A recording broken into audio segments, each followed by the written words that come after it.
evening, ladies and gentlemen, and welcome to episode 2 of It's All Geek to Me, the pop culture chat show where three friends of varying degrees of nerd knowledge get together each week to have a chat about all things geek. Now, joining me this week are my co-hosts and two best friends. First up, we've got a brilliant impressionist and a comedian. He is absolutely awesome. Give it up, ladies and gents, for Mr. Chris Lumb.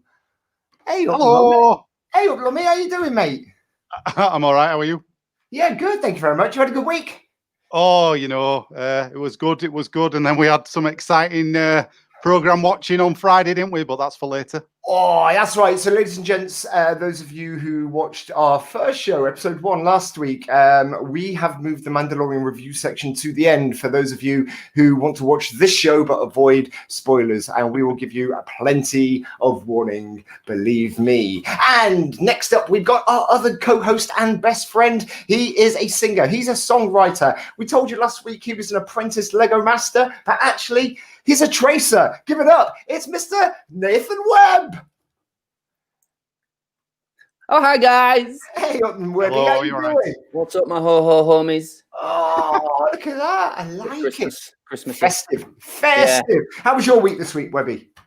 Absolutely awful. Oh, brilliant. That's what we like. Honestly, it's been a corker of a week. It's been pretty terrible, but it's only getting better from now. So, this has been the high point of my week, to be honest with you. It's been a bit of a rough one. Well, I've got about 4 more hours of tier 3 before we dip into deepest, darkest tier 4. So, yeah. Right. It's Merry Christmas, everyone. Yeah, this shit got so real, I've had to make up another made-up tier. All right, it's reminded me a little bit of like Spinal Tap, actually. When it was like, it was going, we've got tier 4. Why don't you just make tier 3 more strict? Because it's one more. They're trying to play the hero and let everybody have a lovely Christmas together, and then 6 days before, can we talk about that? Yeah, typical crap. But anyway, that's not geeky. No, absolutely. Politics show. Well, in which case we should probably get into this week's geek news. What has been going on in the world of geek this week, gents? Webby, you were going to talk about the Marvel Studios. Oh yeah, well to be fair, we did know about that last week, but we didn't have enough time to cover it, so we're going to throw it a little nod this week. Last week we talked about the fact that Disney did their investors meeting, and they announced that they are just going to be chucking stuff at you to keep you. Yeah, nice mug, man. Represent. Cut you off there. They're just going to keep throwing stuff at us to keep us stuck to our settees forever. Knowing that, I think they know something we don't about this virus. It's probably never going to go away, so they're just going to keep streaming everything. Well, it's either that or the fact that they know that as soon as the Mandalorian finishes, everyone cancels their Disney Plus subscription. So they're trying to keeping us all subscribed to the streaming service. So they did announce the 10 Star Wars TV shows. If you want to hear about those, tune into the last week's episode because we can't be repeating ourselves. So we were going to talk about the 10 possible Marvel TV shows they're doing, a couple of movies thrown in there. We don't have a lot of information about them as yet because they're all in pre-production. Some of them are nearly finished. I think. Yeah, a couple of TV shows. The newest ones on our horizon are Falcon and the Winter Soldier. Obviously, there you go. After the events of, spoiler alert, if nobody's seen Endgame out there, after the absence of Captain America, they need a new Captain America. So this one is going to be centered around Bucky and the Falcon. And it's going to be a TV show, probably 8 to 10 episodes at a time, Lummy, you reckon? 20 episodes? We're just going to make, because we don't know too much, we're just going to make stuff up and see what sticks.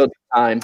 All favorite people have so much potential for crossovers from the Marvel universe.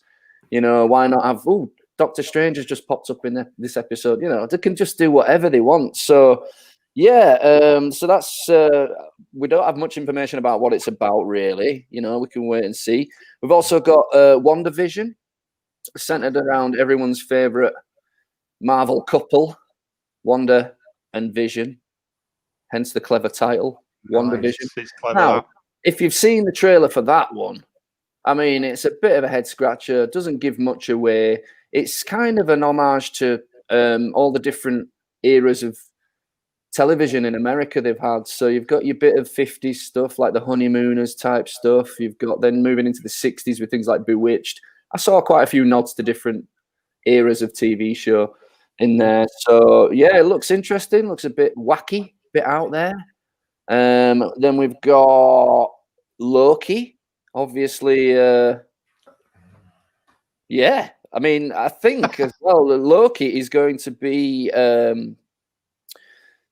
placed in the world of the movies. From what the trailer looks like, there's a scene where they're messing about with the briefcase coming down from Avengers Tower, and there's the whole crossover thing with S.H.I.E.L.D. trying to take the case off them. Well, in the trailer, Loki pops up in that scene again. He's in it originally in the movie, but I think he's dicking around with time, like in Back to the Future, you know, going and fixing. I don't know. Loki's a god of mischief. He can do all sorts. He's got lots and lots of special powers. Am I overselling this enough yet? No, it's great. Sounds good. Actually, the Loki one is one that I'm looking forward to the most. Do we know if they're keeping the same? Yeah, Tom Hiddleston. Yeah, okay, I'm looking forward to that one the least. Really? Oh, yeah. No, Wow. no, Well, I'm looking forward to it. Oh, I'm looking forward to it. Merry Christmas. Yeah. This is what you tune in for, ladies and gents. High Hey, I'll tell you what, comedy I at was looking its forward. finest. I was looking forward to coming to America, and they've delayed it. It was supposed to be out for Christmas. Sorry. Well, that's your Christmas down the shitter. I know. I was really looking forward to that. I was like, yes, at least there's something to look forward to. Really? Okay, I've got my No. reservations about that one myself, but No, it's But going yeah. to be good. Sorry. yeah, that is one of the better Marvel titles coming to America. I don't know if you've ever read the original comic book. Well, it's got them all in it. They're all in it. They're all in it. Right, so yeah, weird sequel that nobody ever asked for, nobody ever wanted, but yeah, it's coming to America with a 2. Very clever. They get cleverer and cleverer, these Hollywood people, don't they? And what They else really do. What else is coming from the Marvel Studios? Other shows we've got Miss Marvel. Yeah. That's a relatively new character. A lot of people get Miss Marvel confused with Captain Marvel. Oh, I think it's a Miss Marple. No, I'm always another crossover entirely. She's got her own movie coming as well to cross it over. Yeah. It's going to be amazing. Captain Marvel. Hang on a minute, Nath. Can I just check this? You're saying Miss Marvel is not the same as Captain Marvel? No, it's not. It's not the same. What? It's a newish character. I haven't read Miss Marvel. It's that new. I've not actually read any yet, but I do know. I'm pretty sure it's a new character. It's not Captain Marvel. A lot of people have made that mistake, but that's what you get if you just keep everybody's surname the same. Yeah, it's Dr. Marvel. It's Professor Marvel. Oh. Yeah, it's lazy writing, but she is a very, very popular character in the modern comic book world. Yeah. So apologies to any fans out there that were totally pissing all over the name of Miss Marvel. But yeah, Miss Marvel's come in. We've got What If. Now, What If, again, it's one of those hot head scratcher ones. It is one of those, it's What If? What if Hulk was purple instead of green? What if Doctor Strange never got through medical college? That sort of thing. What if Captain America wasn't American? Yeah, Captain. I can't Just think Captain? of another country. Yeah, just Captain. Just Captain? Yeah. Are there any other countries? In the world? No, Yeah. just America. Just America, according to Okay. America. What if Iron Man didn't make his suit in cave, just being there all the time? Yes, stayed in a cave. Yeah. Yeah. Caveman. Yeah, it'd have been great. It'd have been great. So yeah, I mean, they really are taking that the impetus of just being able to do whatever they want with all these properties, and they're just going to do it. They're just going to keep doing it. That's besides also extra news, which didn't make it into the announcement for the Disney investors, was that there's talk of Fantastic Four. Marvel have got the rights back from Sony, or who had them? Lummy, was it Fox or so? Fox had them. Yeah. And then they made 3 movies. Yeah. Yeah, they tried to keep up, didn't they, with some Marvel stuff? But yeah, so they've got properties back. Even the logo looks better than those other movies. Yeah, I think. Do you know what? I'm probably the only person out there that really liked the Josh Trank Fantastic Four. I thought it was really good. No, you're the one who went to see it. Well done.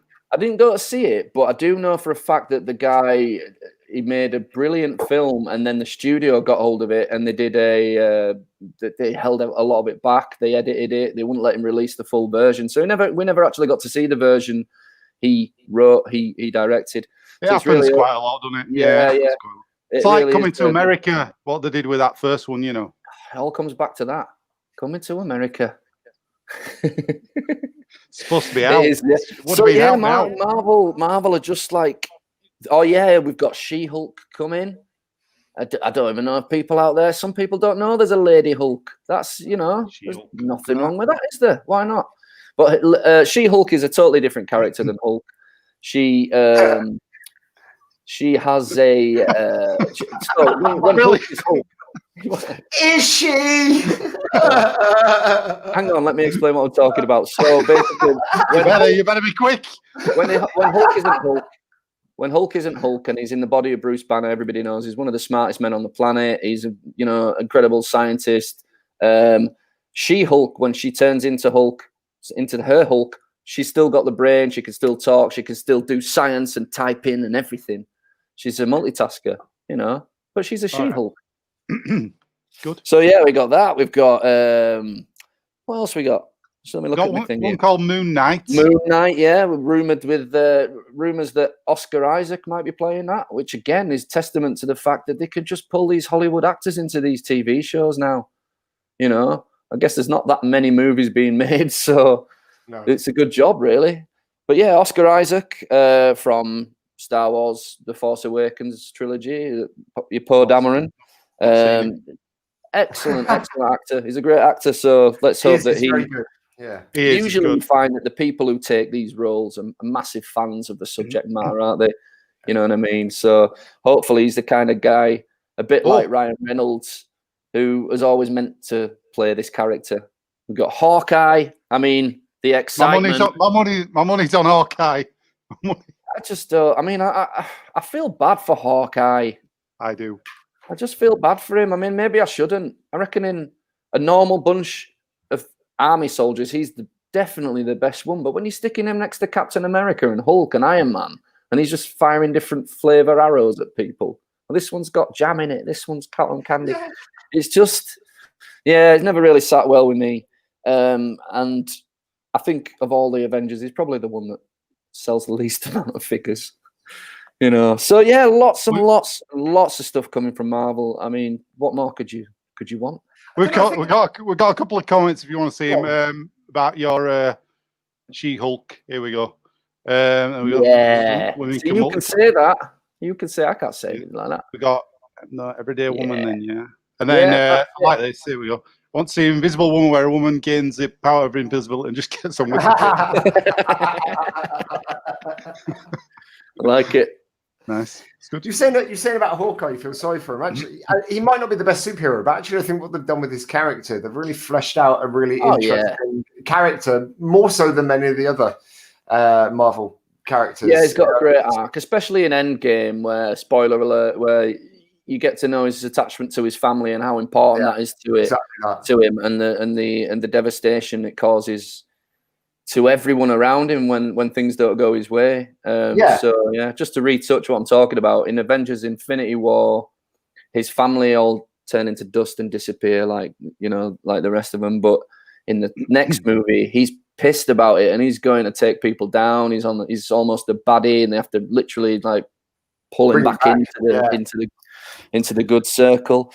Do you reckon people out there have seen Endgame but not Infinity War? Do you reckon anybody's actually watched Endgame and gone, what's going on? Because they've not seen the one before. I just wonder if that does happen. I don't know. I do know people who've seen sequels and not seen the originals, and you think, I've got to go now. Because you know what I mean? It's like, why would you do that? Why would you watch City Slickers 2 without seeing City Slickers?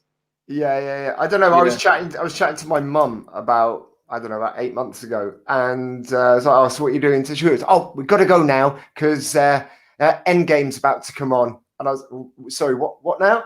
She was like, oh, yeah, we're watching it. I love those films. And I was like, really, Mum? God, you're 72. But my mum is banging to Marvel films, it turns out. It's brilliant. Yeah, absolutely awesome. Do we know from the Marvel series what platform they're going to be streaming on? Disney Plus. It's all going to be on Disney Plus. Everything's on Disney Plus. Even films that are on other people's networks, they're just going to Disney Plus because they're just giving them everything. Just going, fucking put them on. Right. Yeah. They own everything. Disney will own this. Sure, in a minute. We'll have to have to give it to them. We own everything. Yeah. It's stuff they don't even want. That's the worst thing. They'll go, we'll have this. How many viewers you getting? 10. We'll have it. It is crazy. I mean, how much money one company actually needs, really, considering Walt Disney's dead and has been for some time. Spoiler alert. I was going to say. I'm really. You need to say spoiler alert more, man. You've already spoiled Endgame. Yeah, absolutely. Wait till I tell you what happens in Coming to America too. Oh, yeah. Do you reckon if we mention it enough, they'll send us a free link to watch it before anybody else? No. Come on. I don't think so. Are there any other Marvel shows coming out? Probably. There's probably 5 more being announced since we started the show. Informative. That's brilliant. That's what we like. Honestly, they're probably like, oh shit, we forgot about Aquaman. Oh no, that's DC, and it was Submariner. We forgot about Submariner. Yeah. There are, but not only that, there are films. There are films coming out as well, and the films are pretty big that they've announced. Black Panther 2 obviously is changing its tact since the sad passing of Chadwick Boseman, and everybody's interested to see. People think they know what they're going to do with it, but they're going to have to address it. You've got Thor 4. That's hard with the Yorkshire accent. Thor 4. Love and Thunder, which has just cast Christian Bale as its villain. And then you've got Guardians of the Galaxy 3. You've got the next Spider-Man, Ant-Man 3. I Am Groot has been announced, believe it or not, which I believe is going to be a new show. I don't know if you've got a little thing for that because I haven't even seen an advert for that one. But I Am Groot. So these are the ones they haven't released the logos for yet. Secret Invasion, which is a big plot line in the whole Marvel comic book world. That goes back some time. Ironheart and Armor Wars. I can't tell you anything about those. I have no idea. Even I have a limit to how many comics I can read. If they bring out a B Noir or a Dandy movie, I'm your man. Yeah. Got it covered. So awesome. In other geek news this week, it's been as exciting as it has been for Star Wars fans. It's also quite a sad week for Star Wars fans because we've heard of the passing of Jeremy Bulloch, who played Boba. So, gents, thoughts on the passing of Jeremy Bulloch? I mean, how old was he again? I don't know, actually. We should have probably 75. done more research, if we're going to pay our respects. I think he was 75. I don't research stuff, I just know it. Nice. Just make it up, yeah. No, he was 75. I saw in the news that he was 75. I mean, it's a sad one because Boba Fett's such an iconic character and is having such a huge resurgence at the minute, which we'll get to later. If you've already seen Mandalorian, there's no denying that you know that stuff's going on. But yeah, it's really sad. Not to mention that we lost Darth Vader last month as well. David Prowse died as well. So it's sad, but these films have been out for such a long time. Everybody's got to go sometime, I guess. I mean, Jeremy Bulloch. I did a post on my Instagram where I put a picture up. Because I did my, obviously I met him when I did Russell Howard's Good News and I did my Star Wars impressions on the show. And I hung out with him in the dressing room, actually. We were back there and he's telling me all Star Wars stories. A lovely guy. And he loved it. He loved Star Wars. Just, talking about it all. And they were in a few Bond films and some old naughty British films, actually. Some old...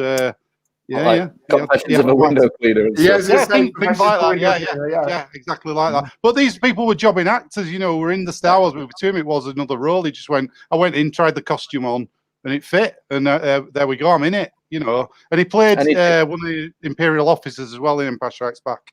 And then I think you were in were he in episode 3 as well as a pilot or something? So, you know, it's they do tend to try and link people in, don't they? You know, once you're in the Star Wars door, you can be drawn into any of the movies or TV shows at any point if you're lucky. It's sad. I guess more so sad that he's so well known for one thing, and you know, he probably I don't know what else he's done as an actor. Did he give you any juicy stories in the green room? He just told me. I mean, I think he has his standard stories that he tells at conventions and that. And and I talked to him about the show. Obviously, we were going to do, and I said, you know, what we're doing on here. And he said, I'm asking questions. But I said to the producers, I said, how good a fan of Star Wars is Russell Howard? Because everybody knows who Jeremy Bulloch is. If you're a fan, I said he'll just take one look at him if he's a massive fan and go, it's Boba Fett, yeah.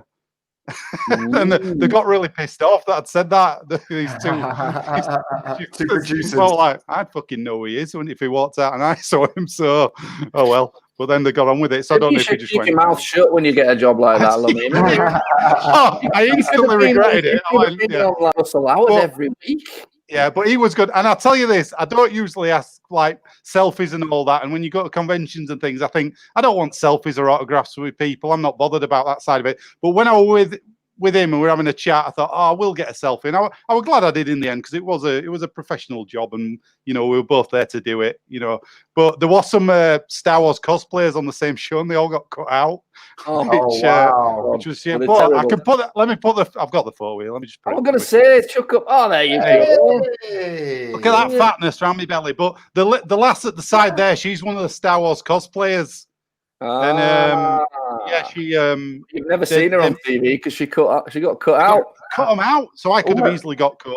I mean, you nearly had a cut out of this picture. Yeah. Where am I? Oh, there I am. Yeah. So that was nice. But no, we're a lovely guy, you know. It was Boba Fett is an icon. Let's face it. Yeah. Nobody. I mean, we're going to get to something to do with that later on. It's probably worth mentioning to the viewers if anybody's watching that. You know, we've got a couple of bits of tidbits about Boba Fett coming. So yeah, it's quite cathartic that that his character's been resurrected recently, and you know, it's sweet. But yeah. And also, the my subject that we're going to talk about tonight is a bit of a weird one because I picked that last week, and then you hear that news and you think, wow, that's a bit of a coincidence, isn't it, with things? But it's also kind of getting up without trying to spoil your bit that's coming. It's also the fact that last week Nathan also predicted that Boba Fett might die in the next episode of Mandalorian. Oh, I didn't even think of that. Yeah. I didn't even think of that. Gittins, your camera's gone. Sorry, I apologise. 1 sec. You guys talk about yourselves. Yeah, we can handle this. Should we do a little... We can hear you. You don't have to stop talking, you know. Not yet. Can hear you. What would you do, Webb, if mine goes as well now? I'm panicking now. Now Gittins has gone. I'm panicking. He's disappeared. Ah! They've took him. There we go. Yeah. Sorry about that, ladies and gents. Right. I thought you'd been rich napped. Also, yeah, that's right. My uncle Liam Neeson's going to come and come and show us. All right. So, also in geek news, little correction. Last week I talked about the new DLC for Fallout 76, and I promised Nathan that there would be increased stash capacity and there'd be new categories in your Pip-Boy. Actually, that's coming out in a January update. So apologies, ladies and gents, for anybody who was excitedly waiting to fill up their new stash capacity this week. You screwed that up, Gittins. Yeah, but there is a new scoreboard. There is a new scoreboard coming out this week, and there is the Holiday Scorched special where you get these little scorched characters dressed in Santa outfits and they give you a little prize. So can we have a new policy where we don't apologise for any mistakes on this show? Because it's going to be full of them. Oh, I'm sorry. I've already claimed that people are in Marvel films that they're not in. Do I have to apologise for that next time? I told everybody Boba Fett were going to die like 4 days before he really died. That's awful. I'm feeling really bad. You were adamant about that, so maybe you did have a bit of a wrong. But I had the wrong end of the stick. I'm new to this Force business. I don't know. Maybe we should cancel any future predictions section. Forget that. We got a couple of comments. Mr. Dan Moore didn't watch Endgame. Point, yeah. This is where they get you. They get you by the nuts because you've got to keep watching. You've got to watch everything just in case you miss it. If you'd have seen Spider-Man Homecoming, you know what happens to Tony Stark. So, as you probably will do if you've watched this show. CGI baby fat. That Yoda money is running low. Baby fat. I like it. Baby fat, yeah. Can you imagine the little teddies? That'd be amazing. A little baby fat teddy. I just want to say just a quick couple of things about Santa hats. Number one, I'm realizing why Santa wears one in this weather because, good Lord, they keep you warm. I'm so hot. But the other thing is, I'm noticing a huge disparity in the quality of hat. Oh, don't I was going to mention that. Yeah. Mine looks like I've just sewn it together myself before I started. Lummy's looks like he's nicked it off Santa. Yeah. I always go for I don't piss about with Santa hats, me. You know me, guys. Yeah, it's got to be a proper one. None of that. Oh, I got this and it were in a bag off a shelf for $3.50. No way. Oh, no, I didn't even know we had one. Mine was £1.50 at Poundland, so there you go. No Poundland for me. No, I go for the full brim. So, any more geek news, gents? Anything else that you want to mention this week that may have happened in the world of geek? Did I want to ask you? Did you hear anything? This is probably for Nath. Did you hear anything about Indiana Jones? Has anything been announced? Yeah, I told you that were coming, didn't I? Do you remember me saying last week that you said in a few days we might hear something? Yeah. Yeah, and then we did. At number 5, the last one in the Harrison Ford run of. Oh, do you know? I say it with a heavy heart, really, because I don't have any belief that it's going to be good. Yeah, they're talking about the last one, Indiana Jones 5. It's the last one Harrison Ford wants to be involved with, and then they'll reboot it. I think the TV show's coming out next week, so we should be all right. Disney Plus. Yeah, Disney Plus. Indiana Jones cartoon series. They should do it. But Disney won't want Nazis on Disney Plus. That's the only trouble. They'll have to have a different enemy. There was actually, I've got a bit of something for you. The old series of Spider-Man and His Amazing Friends. Have you ever seen it? Yeah, I love it. Yeah, I loved it. They edited it down to put on Disney Plus. Great series. I used to love it when I was a kid. My favorite Spider-Man show. Spider-Man's my favorite superhero anyway. But that show, there's an episode with a load of Nazi symbols and stuff, and they removed it obviously from Disney Plus. They couldn't put that on it. So if you want it, I've got a copy. What's Disney's problem with Nazis? Same as everybody else who into Nazi. Get over it. Don't like them. I'm kidding. Yeah, I mean they've got, but it's funny because what was I watching the other day that they've cut Home Alone's on there, and the cuts. I can't remember what they've cut out of it. It wasn't even that bad to me because I've seen the film so many times. Is it the bit where Kevin's goose stepping down the sidewalk? That's the bit, yeah. Bit where he does his hair in a side parting and he's got the comb. That's right. Yeah. Yeah, that was it. Yeah. They cut something out of it. It's probably a minor swear word, but I did not. It pricked my ears up. I thought it's supposed to say balls there. He didn't say. I don't know what it's. But yeah, they've cut it slightly, but it's nowhere near as bad as it used to be. I remember seeing Lethal Weapon in early 90s on ITV. Wow. Yeah. And I remember I'm a real fiery cop. I've got a real fiery gun. That's it. I'm a real cop. This is a real badge, and this is a real firing gun. I mean, to be fair, that's quite clever, actually. It's amazing. It's better than the. It rigs. I love it. Yeah, me too. Christmas movie. Lethal Weapon Christmas movie. Controversial.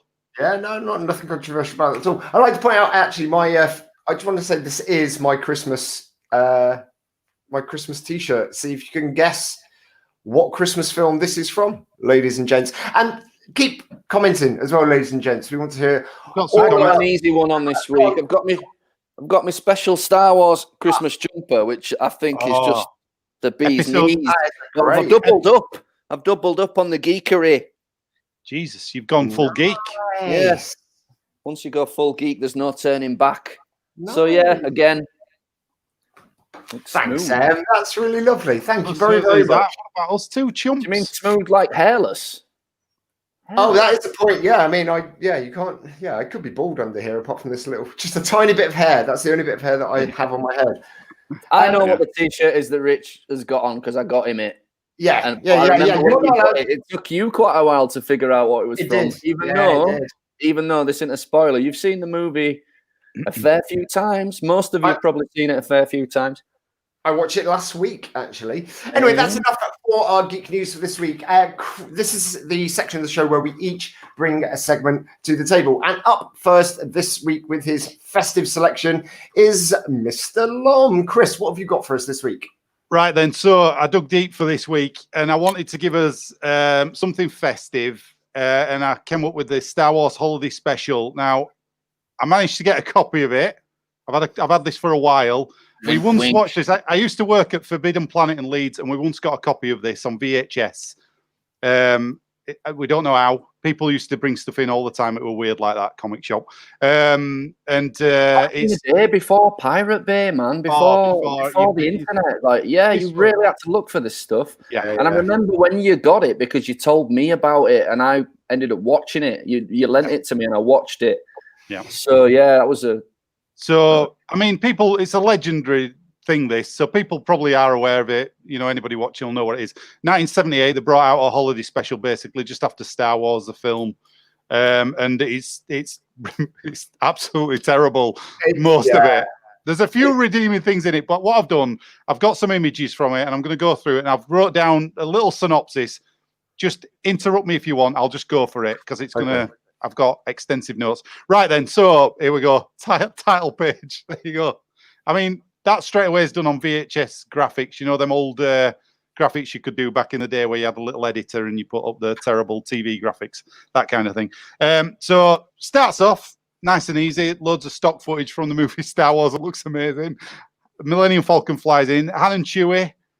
They're in it. All the main cast are in it. I mean, bless them. Han and Chewie chased by Star Destroyers. Han promises to get Chewie home for Life Day. So this is Chewie's big celebration that he has at home. He's got a wife called... Say again? Wookiee Christmas, basically. Wookiee Christmas, yeah. He's got a wife called Marla. He's got... His dad's called Itchy. And he's got a son called Lumpy. Right, so... we cut to the Wookiee home planet, Kashyyyk, I believe it's called. Comment. It is. Actually, I'd like to come in a second there because listening to all the Wookiees, I mean, it was like do you remember Harry and the Hendersons? Was that Yeah, it was kind of like a weird sitcom sort of version. It was poor. Those scenes in the Wookiee home, but I said to Nathan earlier on that while I was listening to it, I kept thinking that one of the Wookiees sounded like... I just assumed that it was going to be voiced by the same person who voiced Uni in Dungeons and Dragons. Oh, yeah. So I went and had a little Google. Yeah. So I went and had a little Google. Turns out I'm completely wrong. However, the person who did voice Uni in Dungeons and Dragons is a chap called Frank Welker, and he did voice Chewbacca in the Star Wars Lego. I know his name. His name is a voice artist. Yeah, he's relatively famous. Can I also just say my little chip into your Star Wars special? Right, I've seen it before, but I didn't watch it again this time, so I ran out of time. But I did watch the first 25 minutes. But for the first 8 minutes, apart from the little scene with Han and Chewie, nobody speaks. It's just Wookiee speak for 8 minutes. That's what's wrong with the whole thing. This is what I mean. The thing is way too long. It's an hour and 50 hours. Yeah, it's weird. Yeah. And they don't say anything. So I'll go through. So basically, it cuts to the Kashyyyk. The family's in there. You meet them all. And the first thing that happens is the little Wookiee, Lumpy, runs down the stairs playing with a wooden X-Wing fighter. And the granddad there, the Chewie's dad, tells him to piss off, basically. Itchy. Itchy. He goes, fuck off, I'm busy carving X-Wings. And then he goes to the kitchen. She's there in an apron. And she tells him to put the bins out. She's like, so they've had enough of him straight away. So the opening of the special, they've had enough of this kid straight away. They're like, fuck off, we've had enough. I had to be fair. Yeah. So he goes outside and he does the most dangerous thing in the film, which he walks along this balcony outside. That was the one point of high suspense, wasn't it? Yeah. That's it. That's the most dramatic thing that happens in the entire movie.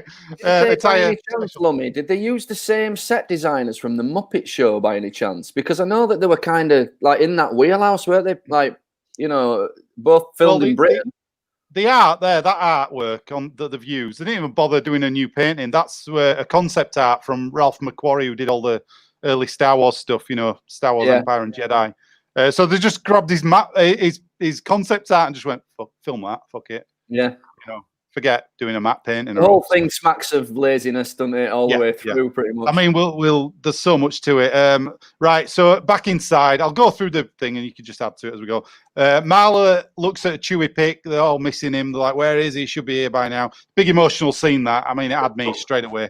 Forget about your Friday night viewing for emotion. This was, this was big. It's the heart of the show. It's about family. This show. So.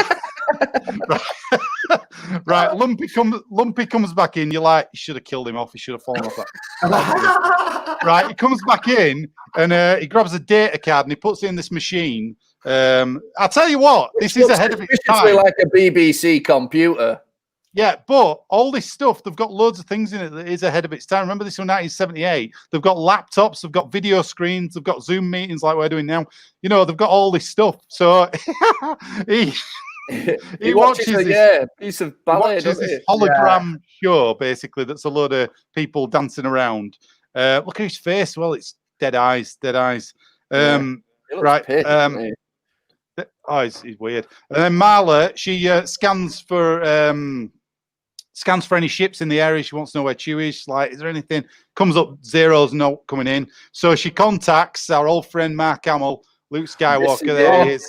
With that scene was awful. Good Lord. The show is bad, but how bad did it look at that? It looks. I can't say anything because we're bringing it up later, but it looks. No, we're not. Don't say that's a photograph. That's not a painting. It looks drugged out of his mind. He's got a really weird. They all do. It seriously looks like he's got like thick eyeliner on too. It's really weird, and it looks like that throughout the whole thing that he does. Is so weird. I mean, the thing is as well. She rings him. He's supposed to be like the hero in here. He's sorted out. She rings him and goes, "Ann and Chewie out here. I don't know what's happened." Basically, but she's talking in Wookiee, And he goes, "If don't do all," he just goes, "Well, I'm sure they'll be back later." Anyway. Don't worry about it. He's never missed a life day. He's never missed one. It's the repeated gag of where he's working on something and he's chatting away to the Wookiees, and R2-D2 is just going, and he's like, "Hey, God, just get out of the way, R2. I can't see him having a conversation." And then suddenly the thing he's been working on starts smoking, and he turns around and he's like, "R2, you were supposed to be watching that." And they tell the same gag twice, and all it does is make you think Luke Skywalker's a dick, man. Yeah. So do that to your main character. Yeah. I could catch an Ewok showing up to the set and going, "So what have we got to work with?" Well, we got this one tube that fires smoke. Well, is that all? I've just done like Star Wars. Yeah, that's all we've got. But don't worry, I've got a plan. And they just keep using the same smoke. Yeah, it's really awful. That's where I tuned out, man. But it's also the fact that, that fans of the Batman computer games and things like that will know that, Mark Hamill is a brilliantly versatile actor. The work that he's done in the Joker, the character, the acting is just incredible. But now he is. Oh Christ! Yeah, okay, but you look at Han Solo in a scene that's going to be coming up in a moment, and he's actually given it some welly in the acting stakes, considering what he's working with. There was a couple of, Harrison Ford's the best person in this. Let's not. Yeah. And he never hid his disdain for doing this either. He knew it was he was contractually obliged to go do this shitty holiday special, and you can't tell. But that's kind of the point. I expected him to be sending it up more than any of the others because because it's got integrity. Yeah. Kind of what right then. So after he's in there with R2, Marla then rings a trading post up where oh God. I mean, these Imperial offices, they're all terrible in this thing as well. There's so many of them that he's in this trading post. I never saw his mouth move. I think they dubbed his voice with an evil sounding voice, because you never see. You always see the back of his head and the guy in the giant black helmet there. You never actually see his voice move, and the voice don't fit the face at all. Yeah, exactly. It's really weird. So I mean, they say about a pocket aquarium, and the guard goes, "I don't want one of them." He's like, "Right, dick," and he says he's off duty as well, which is a bit weird. It's like, what? And then he says he's got Marla's ordered a carpet, so there's actually the attempt at a joke here with it. He goes, "It's been made hand solo." He actually says that. Oh, I know. Yeah. And I'm like, what? Come back, mama joke out of The Last Jedi, all is forgiven, because that's like, I was just like, no. Anyway, we cut to actually, if this is canon, you learn a lot about the Imperials in this, because the guy says, "I've got this device and it recites all 17 volumes of the Imperial Penal Code." I'm like, it's pretty good info. You know. Yeah, but he also then says it cleans your ears and it can clean your armor and it brushes. What is this thing? It's like a cosmic Swiss pocket. What they call Swiss Army knife. It's like it was invented by the kid's dad in Gremlins.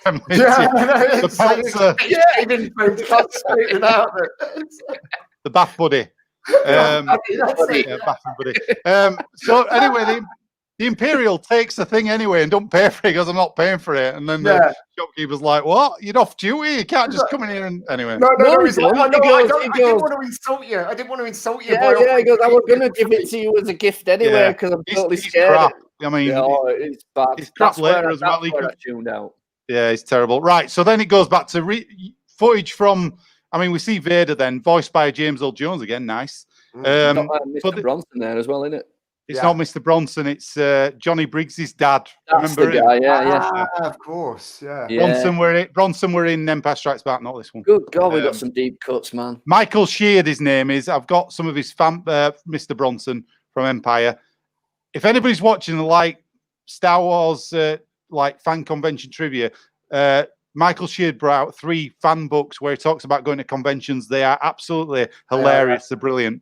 So I got a friend who met him actually when I was at university, and he just went up to him at the convention and was like, "Can you tell me to sit down, you stupid boy?" And he said, "Sit down, you stupid boy." And those of you who don't know, those of you who aren't familiar with British Kids TV, he was a really horrible teacher in a TV show called Grange Hill in the 80s. Yeah. And I remember seeing something about him where he was talking about his death scene in, spoiler alert again, death scene in Empire Strikes Back, and he said that after he filmed it, George Lucas said it was the best death scene he'd ever seen.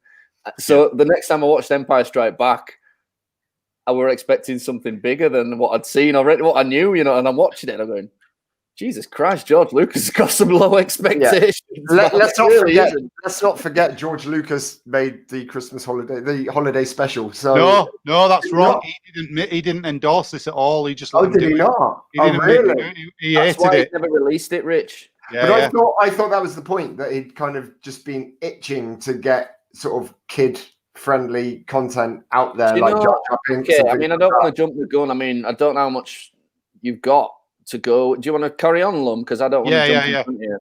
We'll never get to the end of it. Sorry. Right then. So longer, we're like 30 minutes in. Right. Okay. Right then. So Vader and that, he's walking down the thing where it said there, the officer, and they basically say they're going to put a blockade.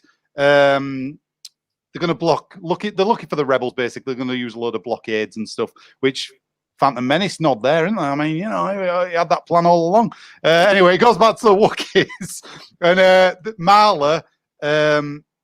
After the little one finished washing up for no reason. My God! Can I just say, right? Half of this stuff, if you cut it down, it wouldn't be so bad. But the takes are so long, and there's so much crap in it that's so long-winded. Like this is a pure example. She watches a cooking show. It takes her 10 minutes to turn the TV on to watch it. She puts her apron on again or whatever. And before that, the kid's washing up. He finishes and puts his rag down. It's stuff like that. There's no subtitles. They're all just going like Wookiees do. So she watches this. This is Harvey Korman, character comedian. You'll see him in shows, Mel Brooks stuff and all that. He plays about 3 characters in the whole thing. So he's obviously, and he's trying his best, bless him. And this is his first character. He does like a cooking show. And it's awful. I did like the fact that 2 hands came in halfway through, though, as you can see on the picture, and joined it. That was a surprise. I wasn't expecting that. It was a plot twist. Speaking of surprise, it was Bantha surprise what he was making. That's true. And the funny thing is, she says, use the Bantha loin. It's a tasty. Yeah. And then she says, "Oh, you can make a holiday favourite, which is Bantha rump, which feeds more of the family, right?" Yeah. Everybody has a bit of rump to go around. So right then, and then I was more worried about how much she would going over the cooking pot with Marla, and all this Wookiee hair is going to be in your teeth. I mean, it were awful. She's got an apron on, but nothing. There's no, surely the point of having 4 arms as a chef is to cook quicker as well. Like, I'm guessing it doesn't take her any quicker. And she even chastises one of the ants. She goes, "Not yet," and like it's trying to put some in. She goes, "Not yet." So it's like she can't even control her own arms. You're on her. I did wonder when I was watching that whether that was a genuine mistake in the person working the other arms, and it was just an ad lib that he added in. The whole thing feels a little late 70s Muppet show to me. I'm sure they got some people from the production team from Muppets because the style's the same, the jokes are kind of the same, but Muppet Show's good. Yeah. Carry on, Chris. Back to the Millennium Falcon we cut to then. The blowing up TIE fighters, it's all stock footage from the episode 4, basically. This is the good acting. This is the really good acting from Harrison Ford. It's good. He keeps the funny thing when he's doing then every time it cuts back to him, he keeps kind of keeping his head down like that. I'm thinking he's not making eye contact with anybody on the crew or anything here. He's just like, let's get on with it. Fuck it. We're done. How many scenes have I got? 3. I've got to get through this without laughing. Yeah, get through it. He does say he loses power in the remote cannon zone. He has to go do it manually. So so again, Star Wars in canon, I love how you're kind of dissing it, but kind of bigging it up at the same time. Like, you really have thought about all the tiny little trivial bits that you like. I watched this bastard thing twice. I've had to watch it twice. Oh, anyway, right, back to the Wookiees. This is why I want to get through all this, because I've actually put some effort in here. Right, back to the Wookiees. Imperial officer comes up on a view screen. I've got an image here. Right, so he comes up, and this is what I'm talking about. They're ahead of the game here with all this stuff. But he doesn't say Kashyyyk. He says Kazook. Oh. And I watched it back, and I'm like, he didn't. And it's like, so they don't care about pronouncing stuff properly. So whoever's filming it, like, I don't know what it says. It just sounds like they were all really stoned and just thought, what did he say? It doesn't matter. Just leave it in. But he says they've set up a blockade around the planet now. So, tension's mounting. It's high stakes, guys, here. And then there's a knock at the door, and the shopkeeper comes in, and he brings them all gifts. And one of the gifts, he says he's brought a proton pack for one of them. And I'm like, because you're getting 76, like Ghostbusters was not around, proton pack, but then you find out it's like a little pack thing. It's just a battery pack. He says he made it through the patrol, so Chewie and Anne will, this shopkeeper says. And he's brought them all gifts, and then he asks Marla for a kiss, which is a bit weird because it goes on again like everything. Bit too long. Takes ages to get a kiss off her. It's like there was no script written. It was just a rough outline of a scene, and they were told to just go and play. Just go and ad lib and don't edit anything out in post production. Yeah, they needed 90 odd minutes, didn't they? We advert slapped in after. They had to get it all in, and this is a real good example. The next scene of how something should have just been absolutely cut. Right, you go up to Lumpy's bedroom, and he takes 20 minutes to open this box and tip the contents out. And he's really careful. He gets this like monitor thing out. It's a transmitter, we find out later. He puts it on the ground, and then the rest of the box, he just tips up, and all this shit goes everywhere. So it's really bad. And right, then what happens? It's terrible. But he's delighted. The little lad's delighted with what he's got. He's like, I wanted that. It's amazing. Fucking delighted with it. Back in the living room, right? This is where things get really weird now. You think it's weird so far. The guy, the shopkeeper, gives the uncle or the granddad, whoever, Itchy, gives him a data card thing, and he says, I brought something for you. And he says, this is what he actually says. He says, it's wow. It's wow. You'll like this. So it gives him, basically, it's porn. He gives this Itchy guy porn. And he puts it like this hairdryer thing on his head. And he starts watching this thing. And all it is, it's basically, he's basically having virtual sex with this lady here, Diane Carroll. She's singing, and she's like, all this music's like coming onto him, all these lyrics are like coming onto him, and he keeps coming back to him. And he's going, oh yeah. And you're like, this is weird, very weird. He's knocking one out. Yeah, he has a happy ending. Then we move on. So then, no, it's not. There's nothing family friendly about this. Then we cut to, here we go, more main cast. We've got Leia and C-3PO. And it starts off this. I didn't get a screen grab, but I should have. It looks like they're doing the Rebels accounts when I've seen stuff. They both just stood there. And again, the take is so long. You're like, know what's happening? And they're just like doing a bit of admin. It's weird. It's so weird. Carrie Fisher looks like she's absolutely. I don't know if it's because it's TV. I mean, I know she had a propensity for the chemicals, but I think it's just really bad makeup and lighting because everybody looks like that. Everybody looks like that. No, Mark Hamill want a druggie. No, they all look like that. It's TV in it. They've not put the money in. Basically. I mean, C-3PO looks wired in that shot. Yeah. His eye, look at those eyes. He's got his own cocaine eyes. Pupils are tiny. Yeah, pupils like piss holes in the snow there. I mean, even the costumes, they're using the B costumes for all these people out there. It's not like they've... we'll get to that later, though, with Cantina. Jesus. Right, okay, so Marla rings Carrie Fisher and... Sorry, Princess Leia. And she'll always be a princess to me. Princess Leia and C-3PO up. And says, again, I'm upset. I don't know where Chewie and Anna are. You know, I'm concerned about this. Again, don't give a fuck. She goes, they'll be here later. Don't worry about it. Not going to help you. But in between all that, there's a really awkward thing where she keeps speaking Wookiee. C-3PO starts translating. Leia tells him off, and then she has to ask him to translate again. So the whole scene takes about 20 minutes when it could have been a quick. Yeah, it's like, it's awful. Right. Forget that. It's taking longer than this. Right. So she speaks to the shopkeeper who's still there in the house, speaks to him. Are you all right? Looking after him a bit, blah, blah, blah, blah, blah. We go back to the Falcon.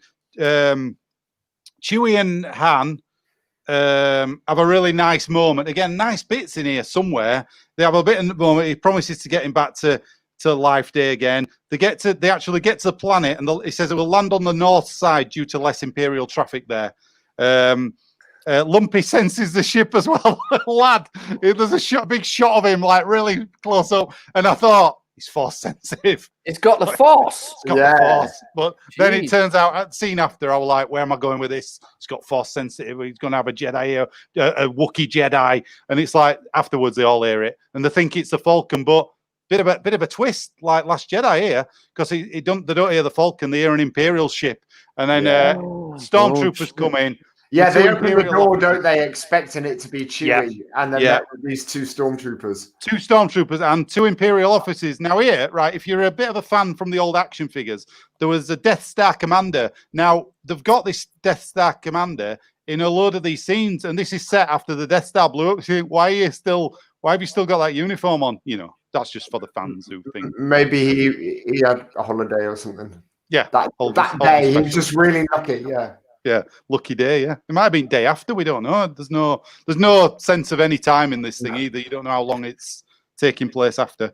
They've also got the original costumes on, so they've obviously not had a wardrobe change. Right then, so he might be force sensitive. No, they go to the door. Then they come in, search the home up. So troopers are going around. Lumpy bites the Death Star commander on his hand because he goes near him, touches him. And he goes, "Oh, you scumbags, you Wookiees!" You're like, "Whoa, steady on. That's not racist. Cool. That's racist. Yeah. Then, bizarrely, another thing just to waste some time. The Death Squad commander, the shopkeeper, gives him a thing to watch, and it's a Jefferson Starship music video. Yeah, that's really. What song is it? Oh, I didn't. I skipped it. Even I skipped this bit. I just thought, no. It was really weird, Webby. It sounds like a whole big bag of suck, and I've got an awful feeling you're not even fucking halfway through it yet. I am. I'm getting there. We're motoring on. I'm getting through it. He's 50 minutes in because this is the point where I fell asleep. Yeah. Right. Now we come to the only redeeming thing other than Harrison Ford's performance in the whole thing. Right after I fell asleep. Brilliant. Yeah. Oh, right. So this is where the Lumpy watches a cartoon. right? It's never explained why it's cartoon form or anything like that, but it's the best thing in it. There's loads of cartoon. No, I did see this. This was actually, right. Yeah, this was brilliant. This was right. Really it's all good. voiced by the original actors, and it's where we get to see Boba Fett for the first time ever. If you're watching this in 78, there he is, comes in, he's acts all pally with them all. Can we just mention as well that gun that he's holding there is the gun they tried to give it the Mandalorian? Yeah, in the new show. And also, from what I remember, the whole reason this exists as a thing, the holiday special, is because Lucas was like, "Blimey, we're selling a lot of toys after this Star Wars shit. We need some more toys." And they told him about the idea of Boba Fett, but he wasn't coming till the second movie, so they needed an excuse to get that toy on the shelf. Is that right? Am I right there? Yeah, I think that's right. Yeah. So the whole thing was the whole holiday special is just to try and shoehorn another figure onto the shelves. Yeah. I mean, if anybody's, I don't know if anybody who's watching seen the old Ewoks and Droids cartoons as well. Same style of animation. They were quite good, them shows, back in the day. I hate style of animation. That's one thing that put me off. I've always hated. That's why I never liked Droids and Ewoks. I always thought it was something. I don't know, something that took me out of Star Wars. So, I mean, the plot is they're after this talisman basically, and Luke, Princess Leia's in. I only got a few screen grabs of this, but Princess Leia's there, and Luke, and they get a communication from Chewie on the Falcon, and Han Solo's hung upside down. I've got a shot here from later where they're both upside down, but basically there's this talisman's causing poisoning of humans. Basically, that's what they say. So Luke goes to save him, and he ends up upside down as well. So Boba Fett.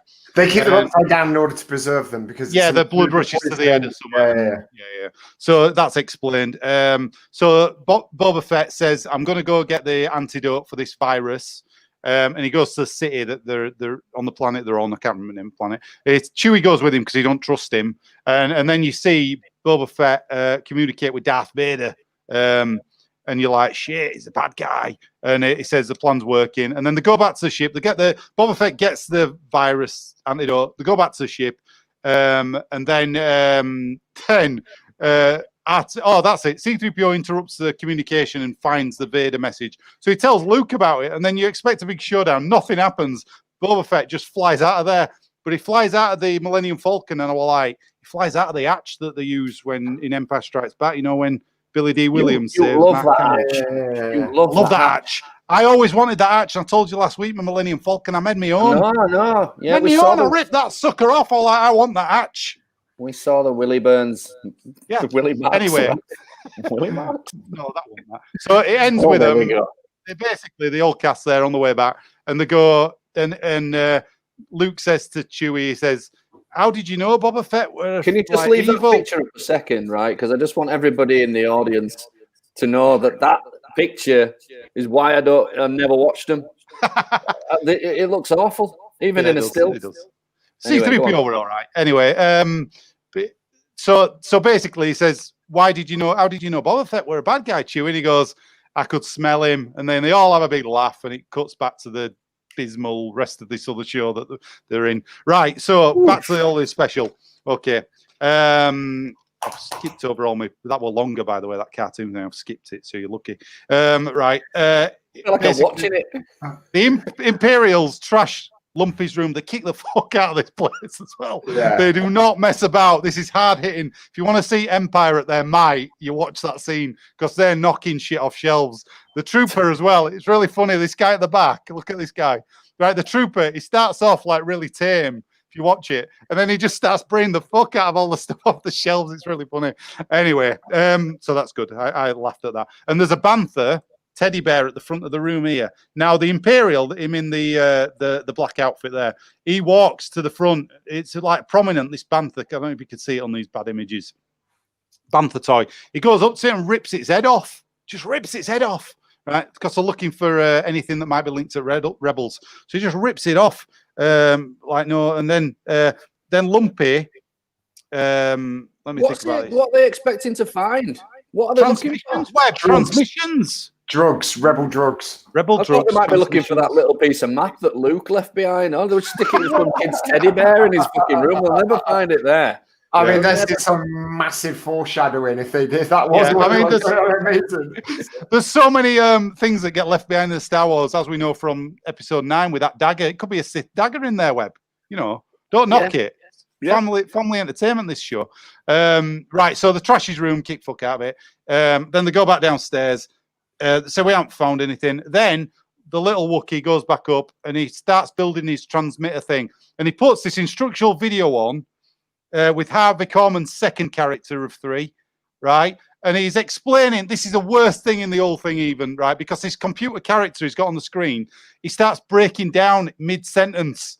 So again, something that could have been a couple of minutes long is 20 minutes. Again, you know, I'm saying 20 minutes, probably more like 10, but it's awful. And then, so he explains how to build the transmitter. Lumpy makes the transmitter.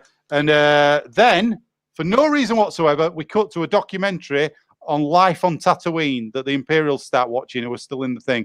So B. Arthur from Golden Girls and Harvey Korman with his third and final character there.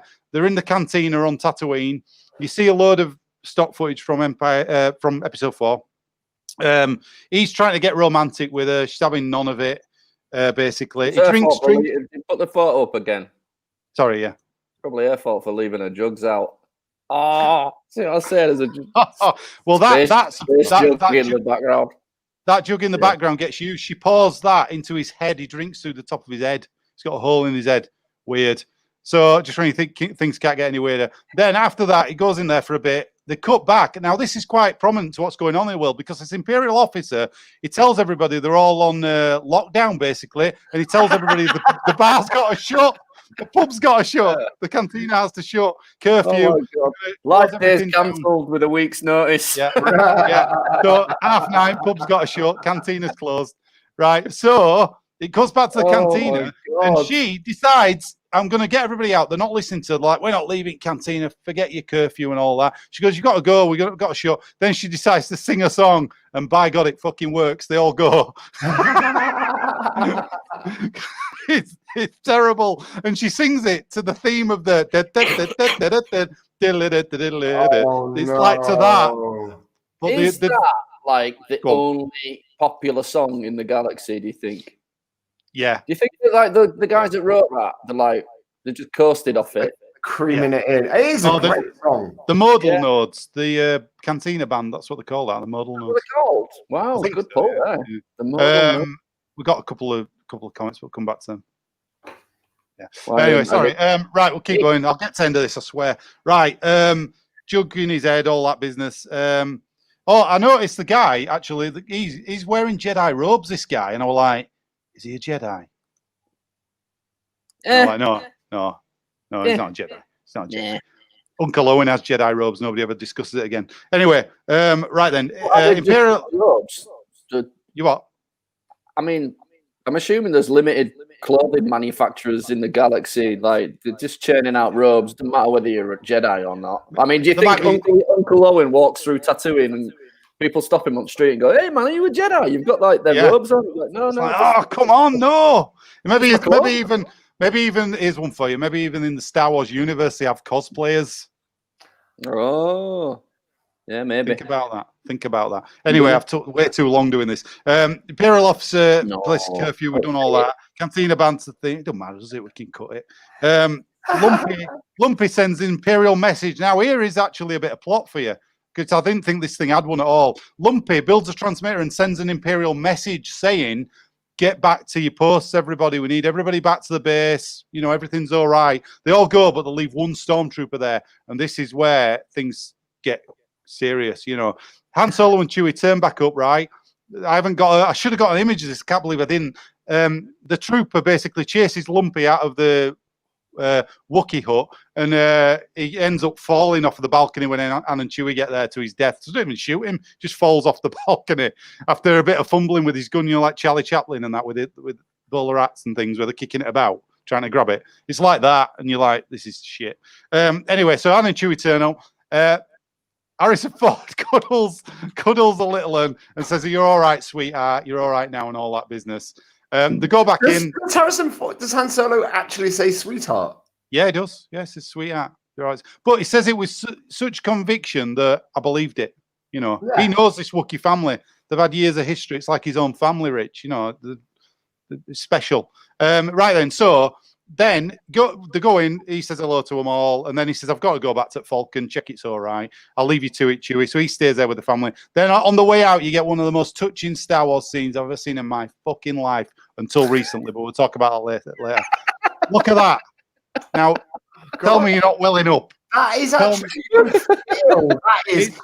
it's so beautiful. I'm going to get the clip really burying his head into Chewie's shoulder there. Honestly, man, I'm welling up. We've had a lot of emotion about Star Wars this week. That's not a cuddle. That's a snuggle. It's beautiful. I'm just going to leave it. I mean, that's the kind of thing you get in. This is the kind of quality you're getting in the show. Amongst the shit, there's stuff like that. So I'll dig that clip out for next time. We'll play that bit, and you'll love it. There won't be a dry eye in the room. Right then, so beautiful description.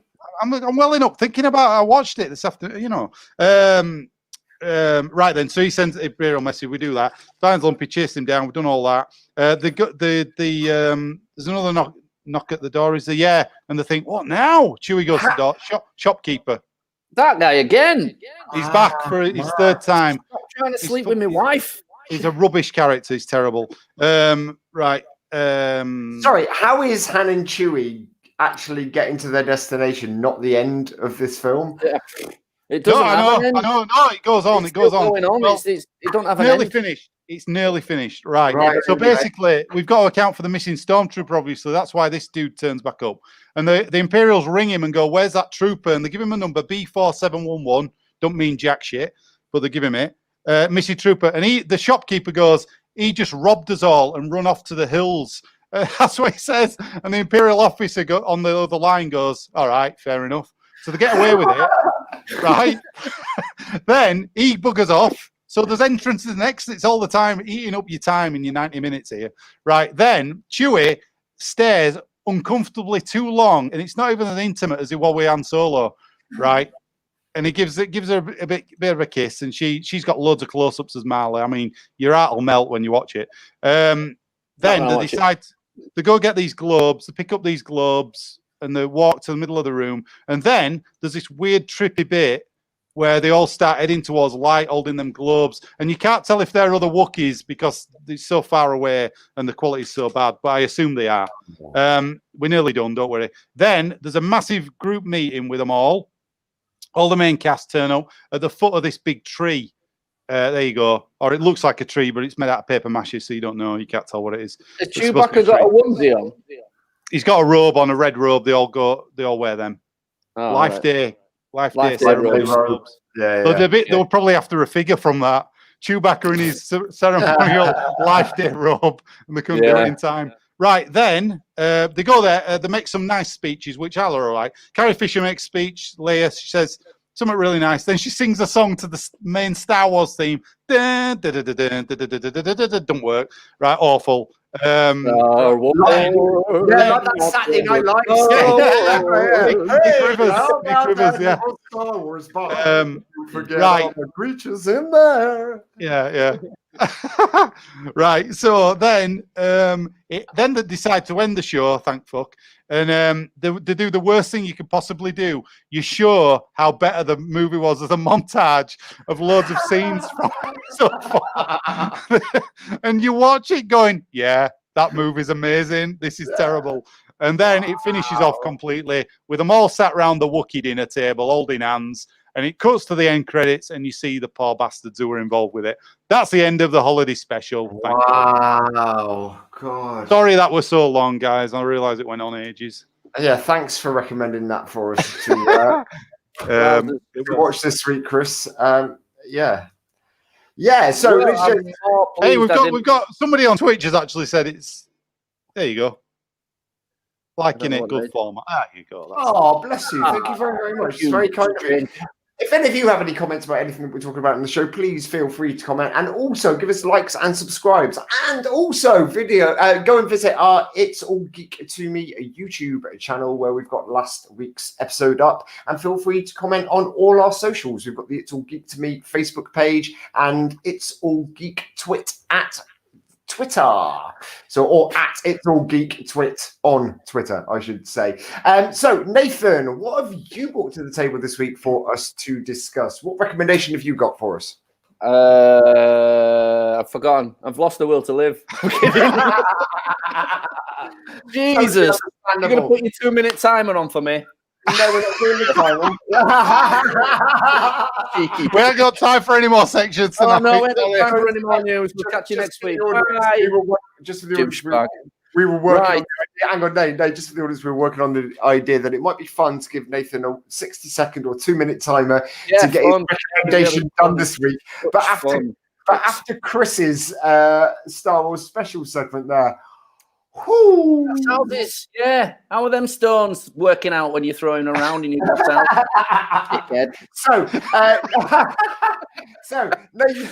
Right, my recommendation of the week. Last week, just to remind you all, in case anybody's out there, I recommended His Dark Materials just simply because it's a good show that I think is well worthy of the geek of being included in our geek. It's incredible.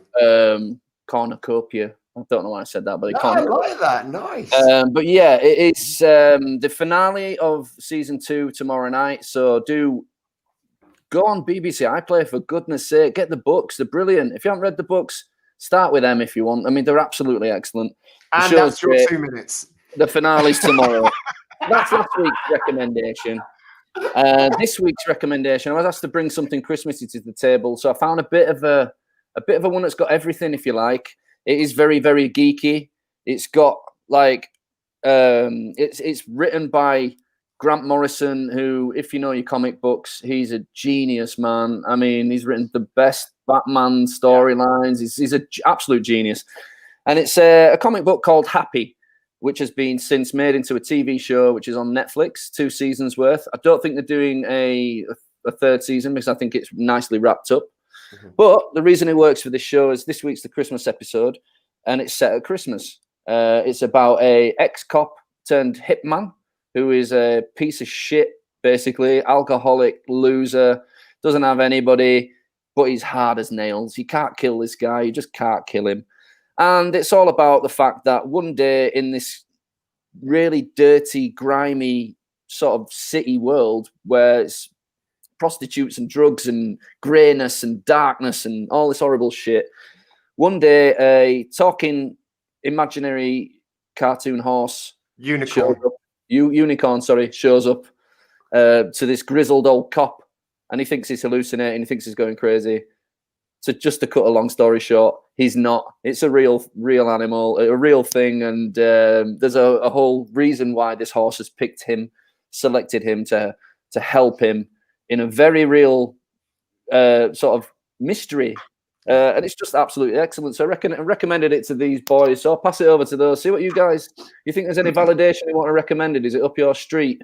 Well, I think it's the fact that you recommend something for us to watch, and we all agreed to watch one episode of it so we could talk about that first episode. And we do a sound check before we start the show and found out that actually Chris and I burnt through 3 or 4 episodes of that first season. It's just wonderful.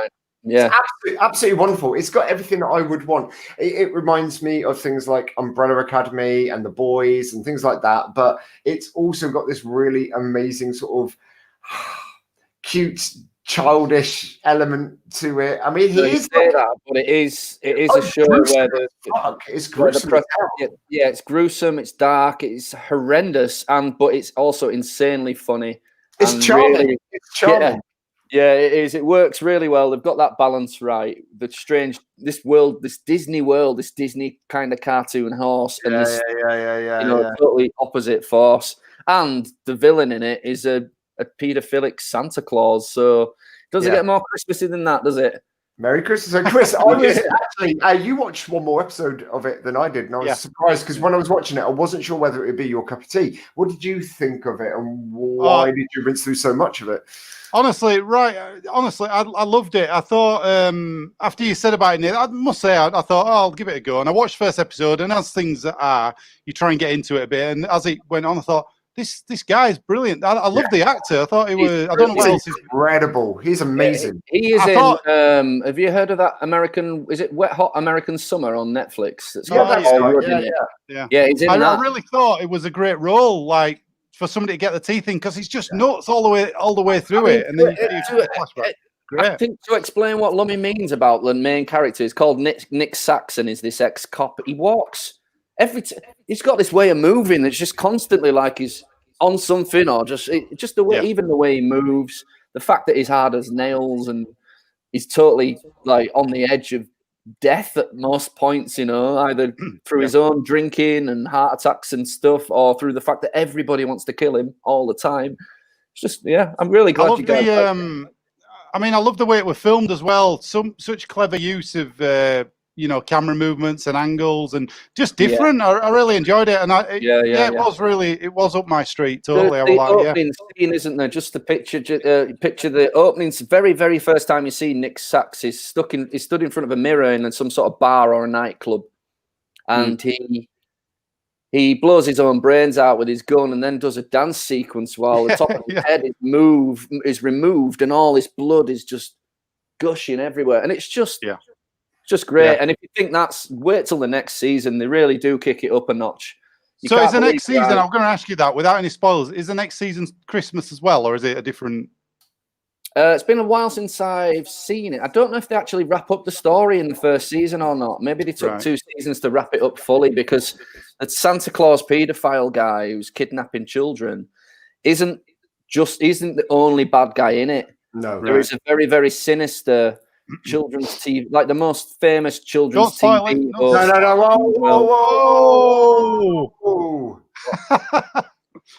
Well, that's the character that we've been introduced to, but I didn't know that he'd turn that way. So he's a wrong one, isn't he? You can tell by looking at him. It's like it's not an evil. It's like a Justin Fletcher type, It's just as weird as everything else in the show. And it all runs, it all works, and it runs together really well. I'm not sure how they managed it, but this is something about modern TV that I absolutely love, is now we've got that. Don't take it away from me. Give me more of that. Give me more of the boys. Give me more Happy. Give me more stuff. I can take it. But I'm certainly gonna watch the rest of it. I wanted to watch the rest of it today. I just run out of time because of the holiday special. I'd much rather watch this than all these special. You had to write all them notes, buddy. Yeah, man. Years. So the holiday special is the gift that keeps on taking. My notes will be available on audiobooks. Anyway, so that's my recommendation for the week. I'll keep it in a nutshell this week. Oh, I didn't put you pitched up. Sorry, Nath. All right, it's all right. Just to give people an idea. No, be good for people to see. The comic book. If you're more of a comic book person than a TV person, it's just as good. It's really well drawn. It's Grant Morrison, and believe me, you do not get many better writers out there of comic books than Grant Morrison. I'm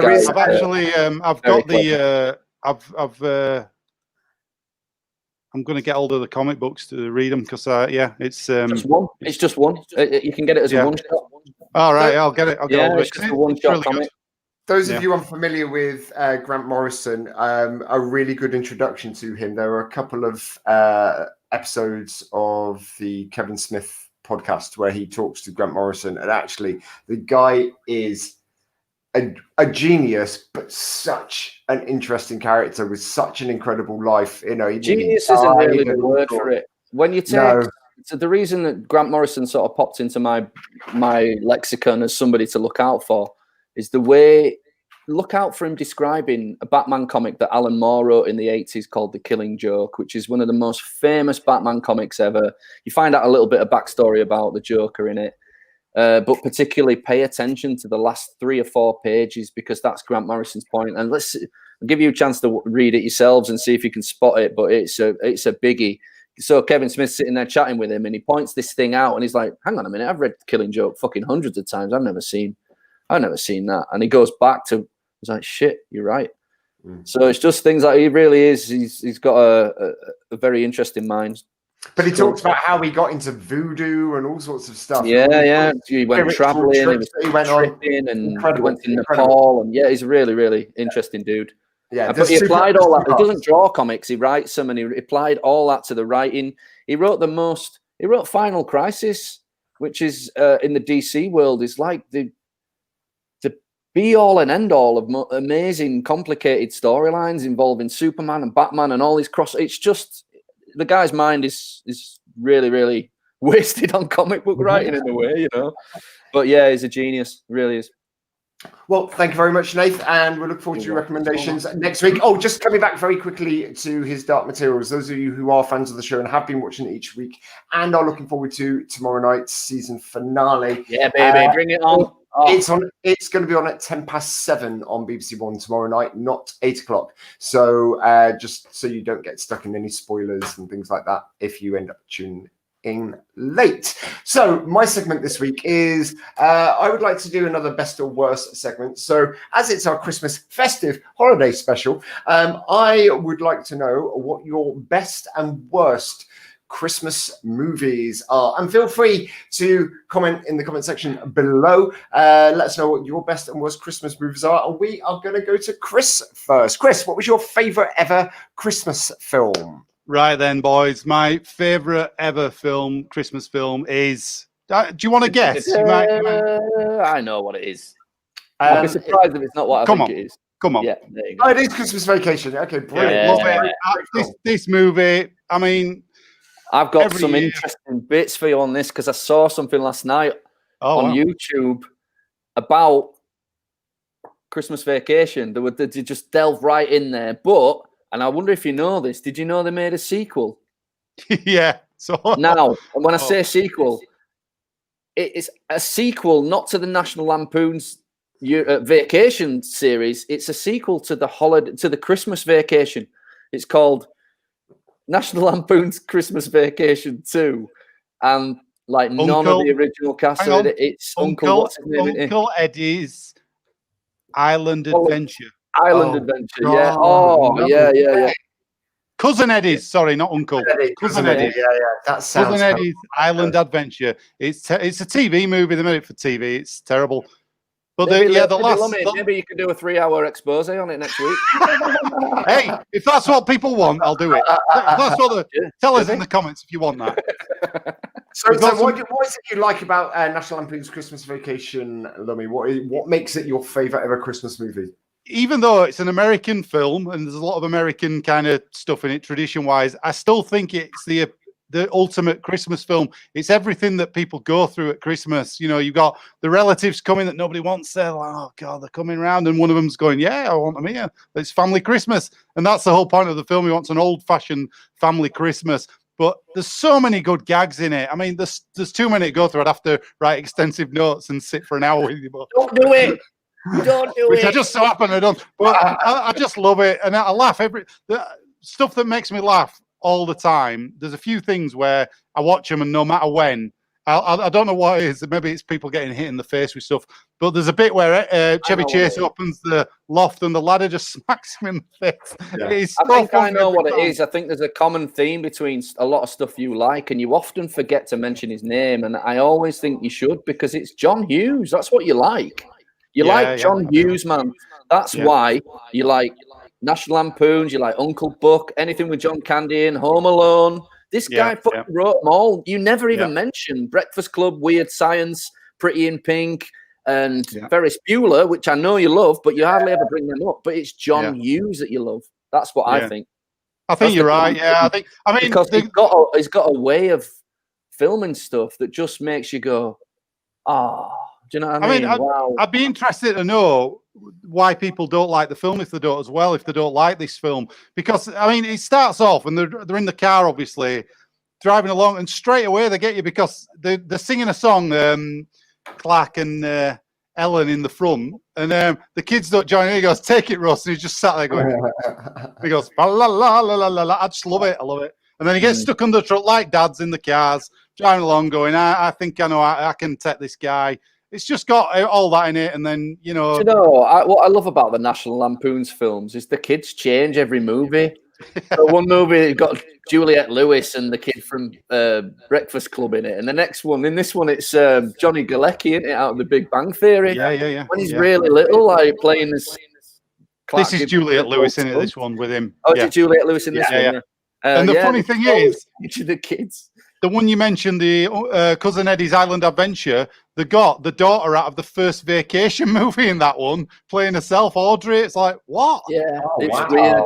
Dude, yeah. I'll link you that thing, Gittins, so you can watch this behind the scenes of the National Lampoons.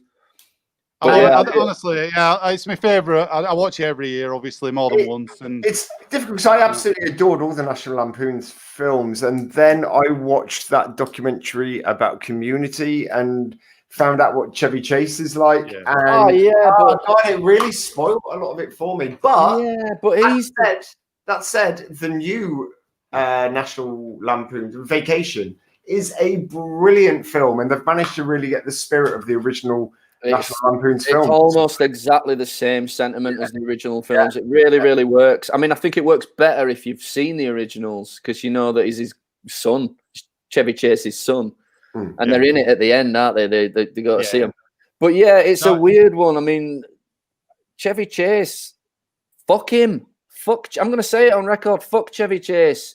He did his own damage by being an arsehole to everybody he ever worked with.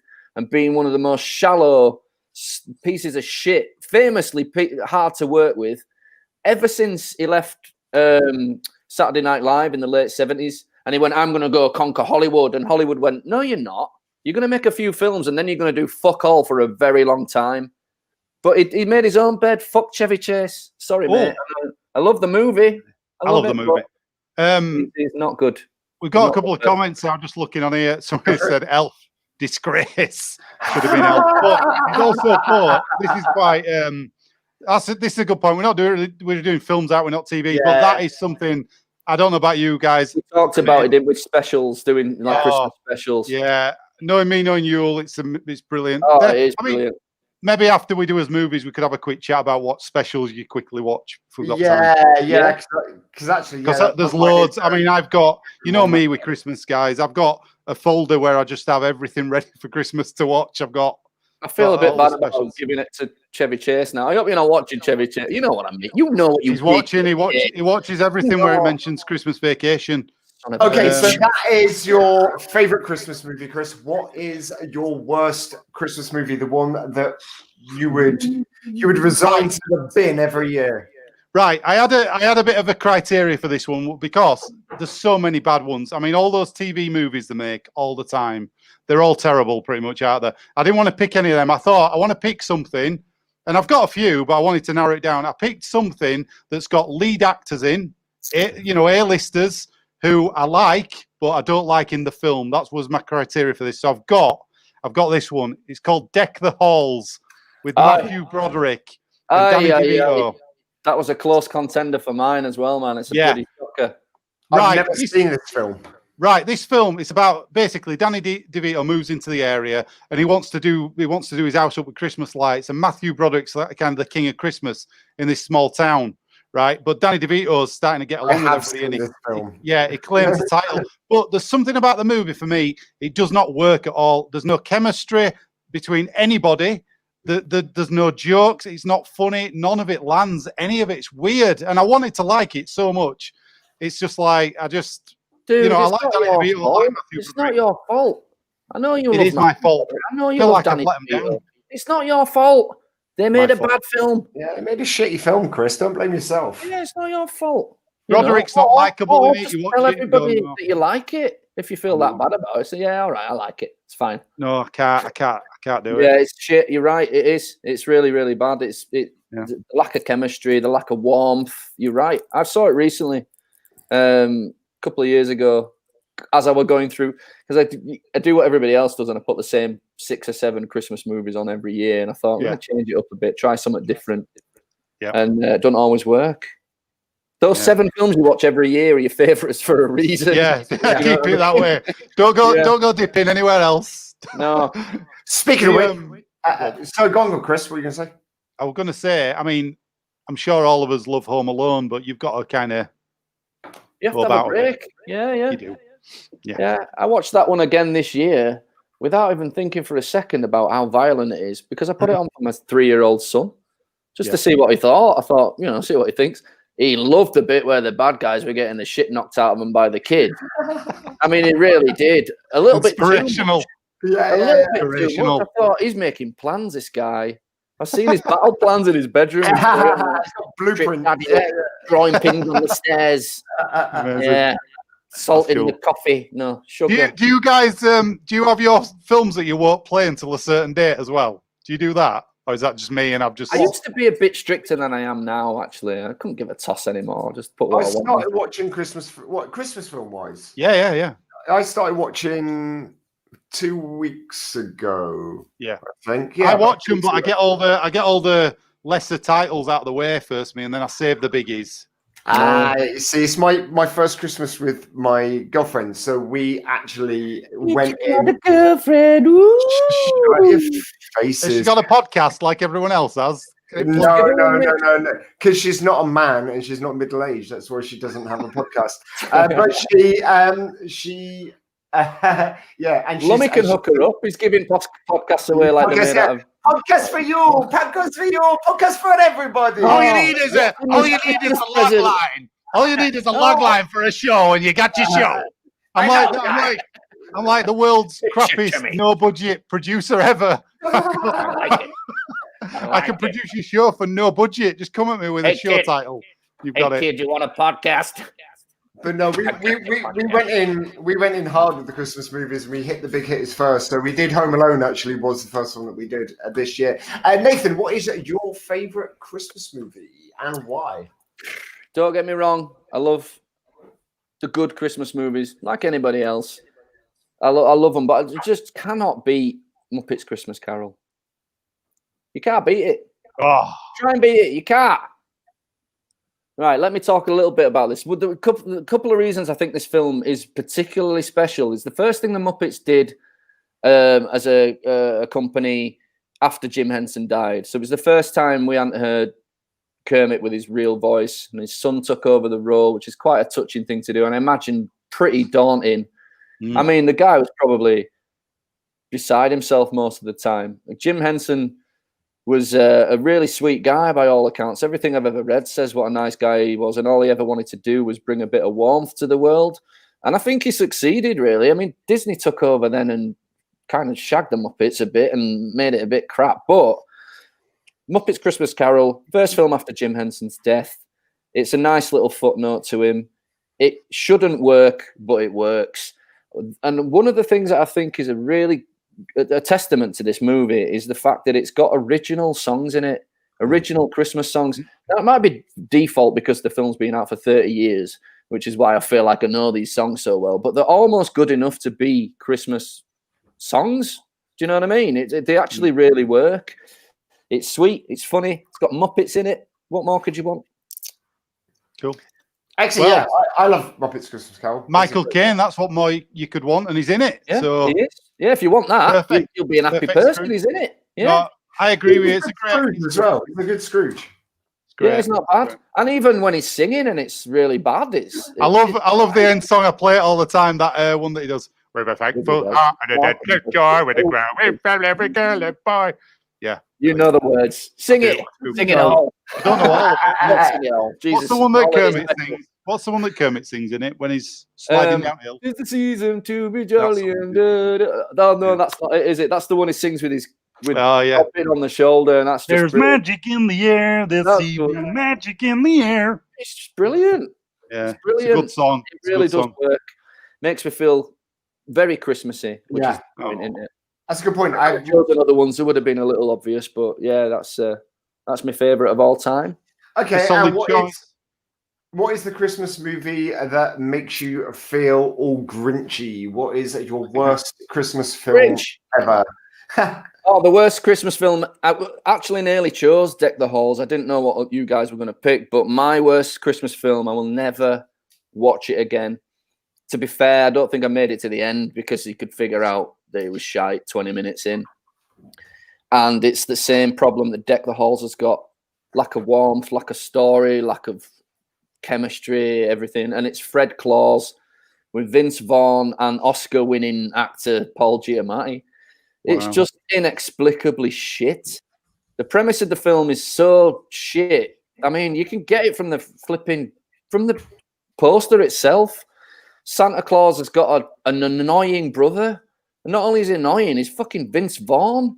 Like, oh, it's bad. It's real bad. So sorry if there's any Fred Claus lovers out there, but you're morons. Oh my God, that's strong words. That's how I feel. I feel strongly about it. I can't help it. You feel stronger than that about Chevy Chase, I take it. Bring Chevy Chase up.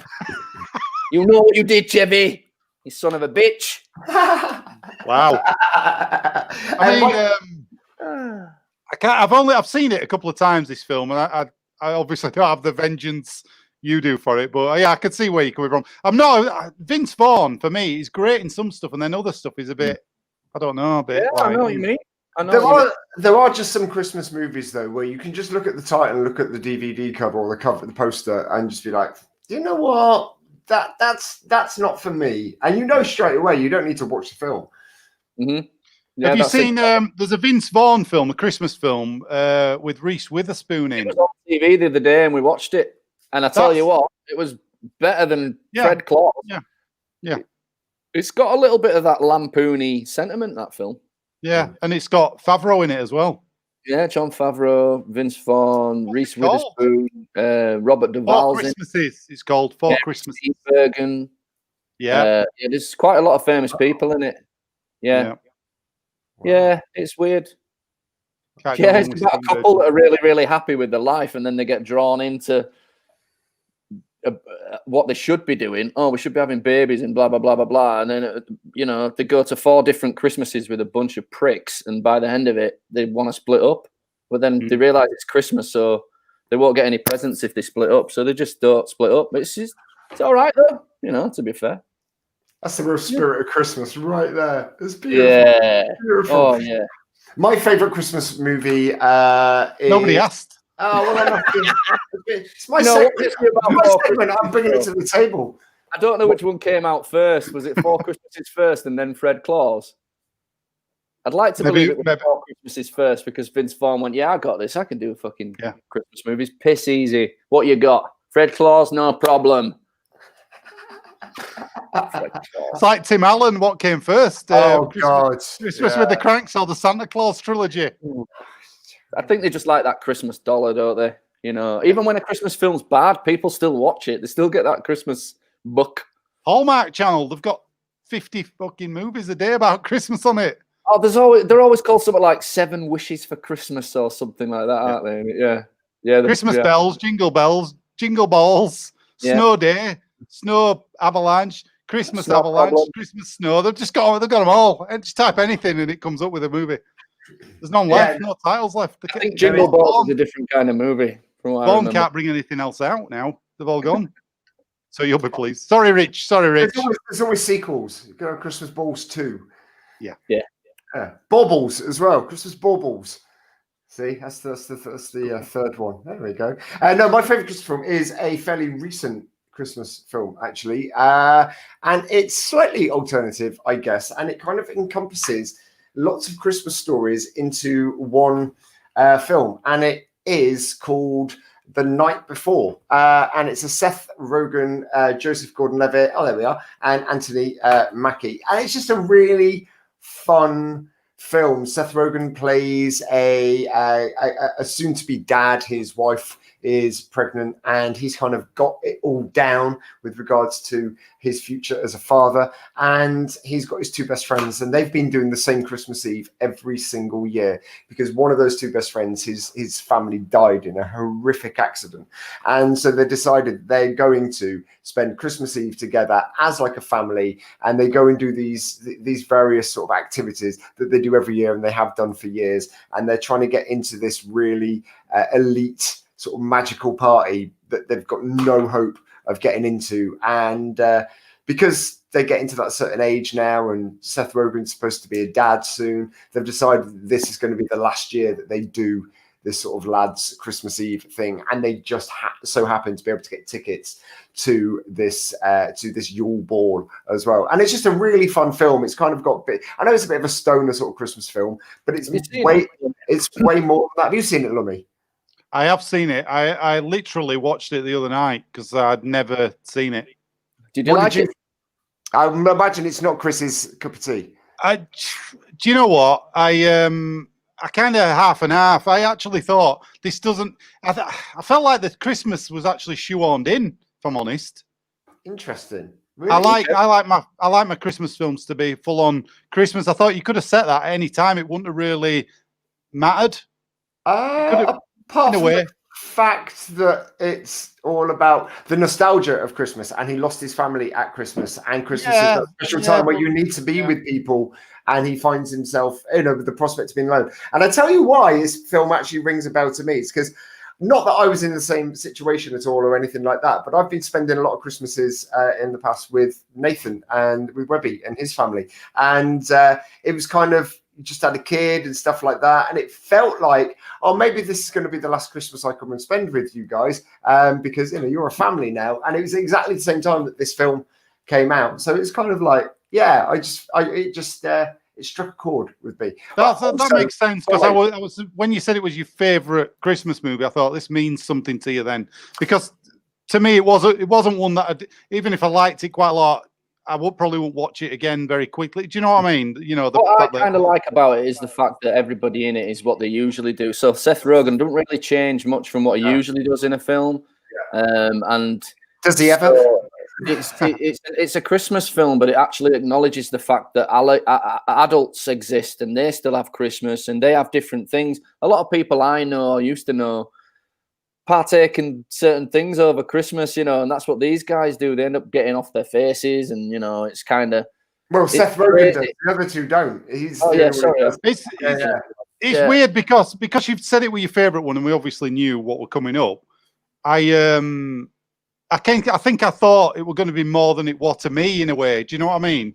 Does that make sense? I can't wait for looking at the two of you right here. It totally makes sense why it hits home with one of you and not with the other. I'll tell you what, it was. There's all the drug stuff and all that, which different people find different stuff like that funny and that. But see, I didn't find that funny though, Lummy, because when they do people doing drugs in a movie, they always do it the fucking same.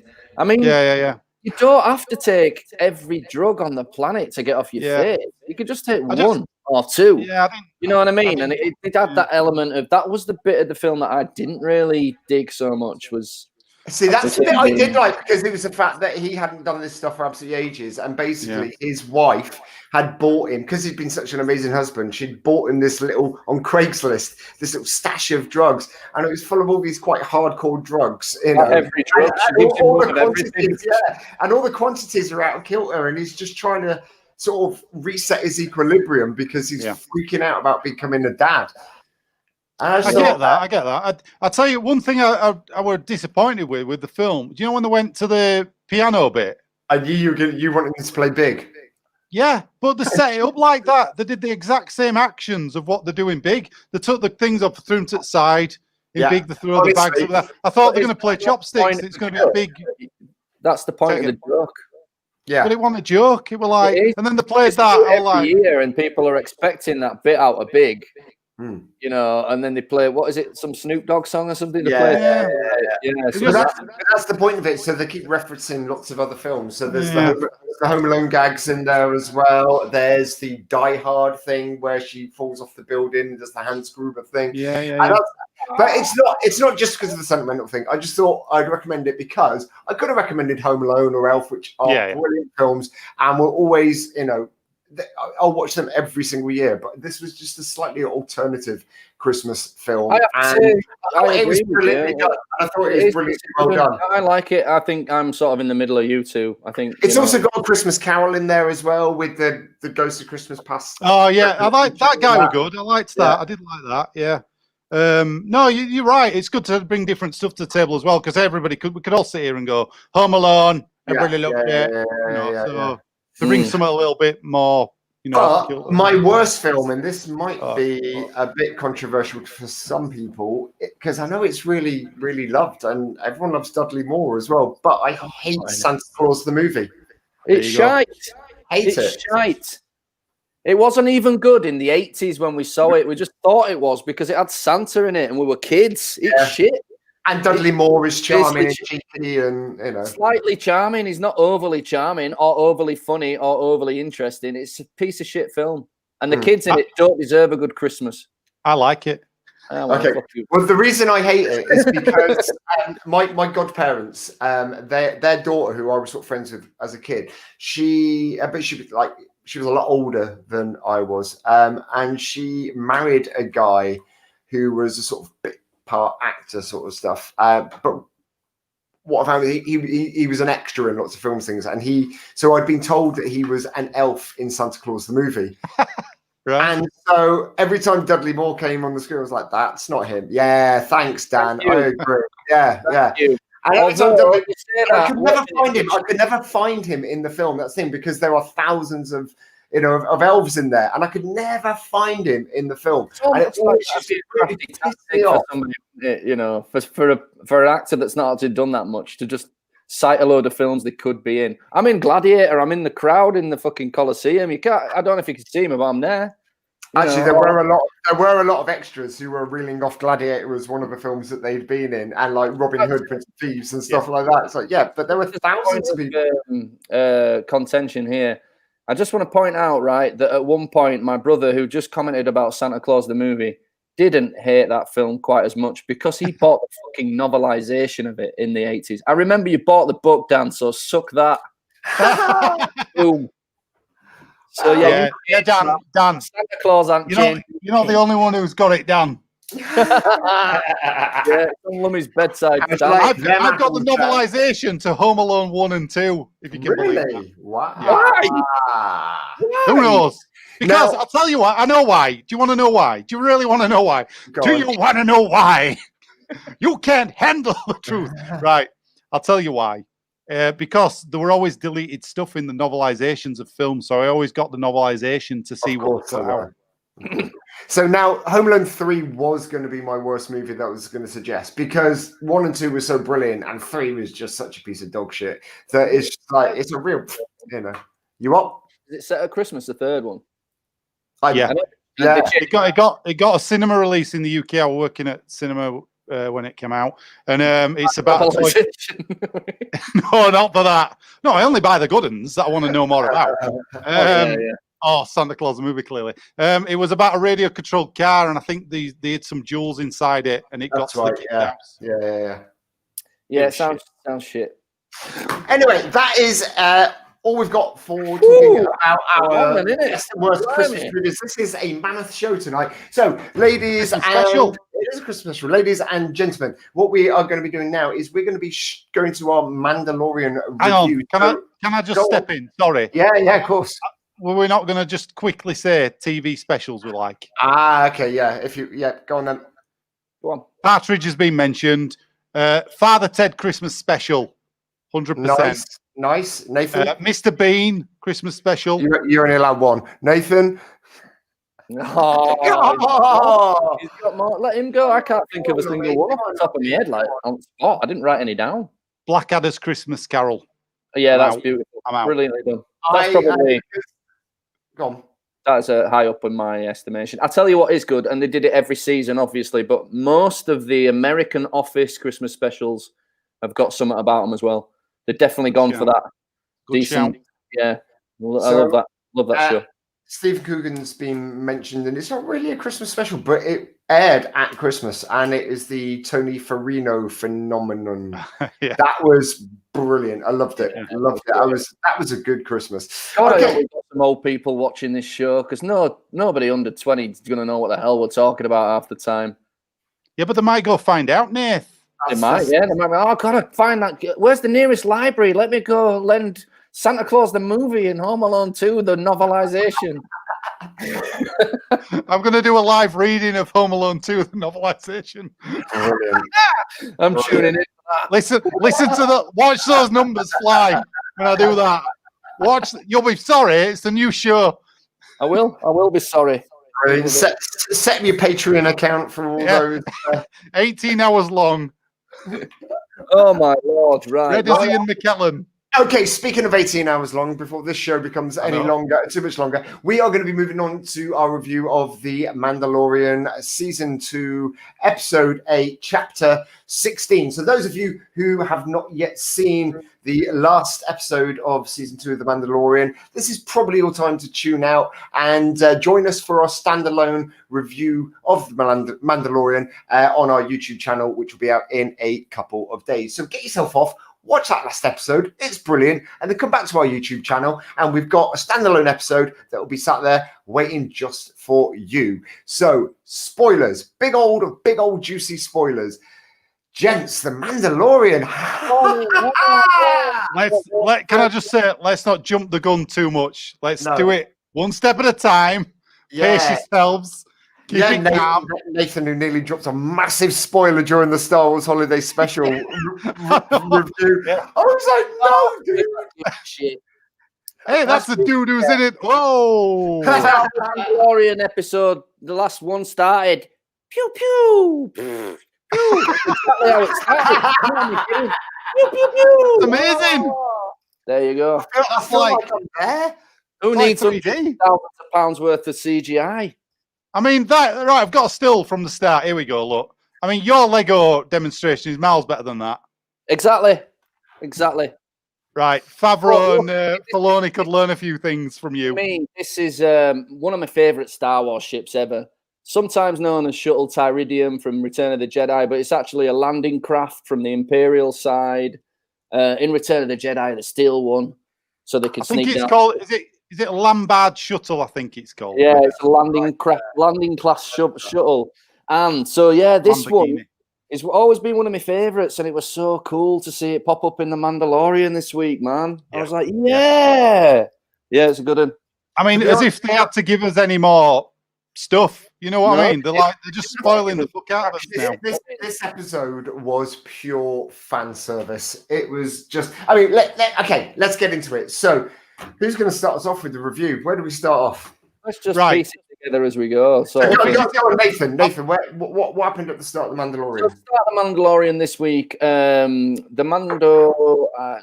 Fett and the other guys are in Slave One, chasing down some Imperials, one of the landing crafts. Oh, look, there's a picture. To basically steal the landing craft. The point being, they want to infiltrate the ship where they know Grogu is being held by Moff Gideon, which is it's not a Star Destroyer, is it? I can't remember what they call it, but it's like a bit like a Star Destroyer. It's a cruiser. Yeah. You know, Imperial cruiser. Yeah. Conveniently, all of the Dark Troopers are all on there together at the same time. You know, lots of exposition in this one. For example, learning that. Did you guys catch the line where they're on about the Darksaber and Bo-Katan says, I really need to get that back. It's in a beautiful, amazing sword, and, you know, it's mine and it should be mine, and it cuts through anything apart from Beskar. Yeah, but we knew that anyway. It was a bit heavy on the exposition, this one, but but it would be a bit rubbish to have a Mandalorian weapon that cuts through. Like if you drop it on your toe or something, it just slices your foot off when you've got this amazing armor. You say no, it would be a bit of a design fault to maybe have it, you know, fuck up your own indestructible armor. Right. Yeah. So they go after. So they capture the shuttle. Yeah. They've got the scientist on there, the clone scientist that we met a few times now. I don't know his name. Did you get his name? I don't know. I can't remember his name, but they're working really hard in this series to throw up the conundrum that maybe the rebellion weren't all good and that there were lots of problems with it. They are working really, really, really hard to sort of cloud, you know, the audience's judgment of whether they were probably good guys. I mean, that's what's going on now with with the Conservatives trying to work you really hard to make you feel like we're not bastards. It's quite clever. That is a nod to modern politics, where they've kind of. I know Chris doesn't like to be political, but it is something about the show whether you felt it was as well, mate. It's not just I don't mind modern being political. It's quite interesting. So they're trying to steal the ship. I know the officer puts up a bit of a fight. He shoots his own man and he takes the scientist hostage. to be able to try and sort of get the upper hand in this situation. And then he starts really provoking. What's her name? Cara Dune. He starts really provoking her, talking about the tear. Lonely. Yeah, what a prick. He was an asshole. Yeah. I mean, in that kind of a situation, you won't provoke somebody, really, would you? You won't start. I did wonder what his end game was in that situation. Yeah. A lot of people there, he's completely outgunned. Okay, he's got his hostage there, but really, how is he going to get out of this? What is he gaining by poking the bear? You know, you've got to suspend a lot of belief in a Star Wars scenario. As we've talked often before about things like this, because in that scenario, if you look at where they were, right, those two guys were in front of the cockpit of the ship. Everybody's got blasters pointing at each other. One wrong shot going through the fucking hull of the ship or through the glass, suck everybody out. And you know what I mean? So they don't really address stuff like that. They're just like, let's not talk about that. Yeah. Cool. All right. Well, we spent a lot of time in that cockpit there. What happens at the end is like she shoots him. She shoots the guy. She shoots him. That's he breaks him, and everyone's just like, ship. They steal the landing craft, and then. So we got that's where that was before the credits, wasn't it? Then you got so it's chapter 16. It's called The Rescue, and then so basically they engineer a plan. Mando goes down to this planet that Lummy's showing you right now to find the 3 Mandalorians who've turned into 2 inexplicably. They just got rid of the bloke without mentioning. I wondered that. And I think it's honestly, I don't want to sound like I don't want to sound weird at all, but I think it really is to push the fact that there were a lot of females on the crew, and it's all about, you know, girl power and you know, women save the day, because they just inexplicably got rid of that French guy who was in the. Well, weirdly, I didn't really think... He got deported back to France. I was trying to think of a Star Wars sounding planet that could be France. So they, I didn't think I didn't think much about that until later on when they're actually on the mission, and I actually don't think they shoved it in our faces too much. I think it worked really well, but I think huge credit should go to Sasha Banks, WWE wrestler, who played the sort of plucky. I have got images of these things, but I thought we were going in order. So do you want me to hang on? Kind of in order, isn't it? Wait a minute, then. Let me pull some. So yeah, Mando and Boba Fett walk into this bar like 2 fucking cowboys, and then you know they. There's a bit of there's some classic space bants in this one, man. They just made up all sorts of space shit, just like slagging each other off in space language. I wrote some of it down. So at one point, they're having an argument, and because Boba Fett's in the Mandalorian armor, but they're like, "You're no Mandalorian." Boba Fett goes, "I never said I was a Mandalorian." You know, pretty much like he's saying, "Who wants to be a Mandalorian?" So with Chris Tarrant. Like Chris Tarrant, who wants to be a Mandalorian. So yeah, they're trading like really crap insults. Like she says, "You'll be looking through the window of a Bacta tank," and you're like, "Oh, Jesus!" Fighting talk. So yeah, there is, and they have a fight. And this is like I said, this is a.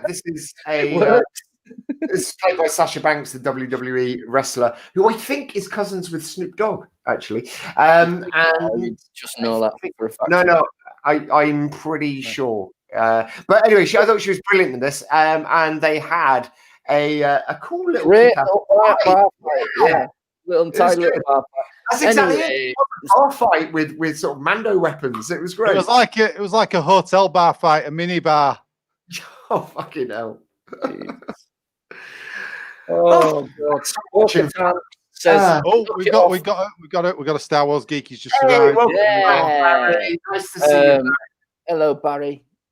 We see him have a little scuffle. Bo-Katan says, "Stop dicking around," and then they all get on the ship to go rescue.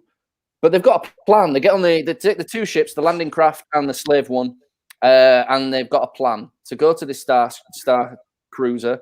Boba Fett's on Slave One, firing a couple. Hang on, let's have a look. He's pretending to shoot at the landing craft as they approach the Star Cruiser. Actually, can I interrupt a sec? Nathan, hang on, you've gone really way too far. So basically, the scientist that they've kidnapped, there he is there. He inexplicably decides to give them loads of really useful information about... A bit more exposition. Yeah, exactly. About the Dark Troopers, about where they're kept on the ship, how long it takes for them to be activated. There you go, this is it.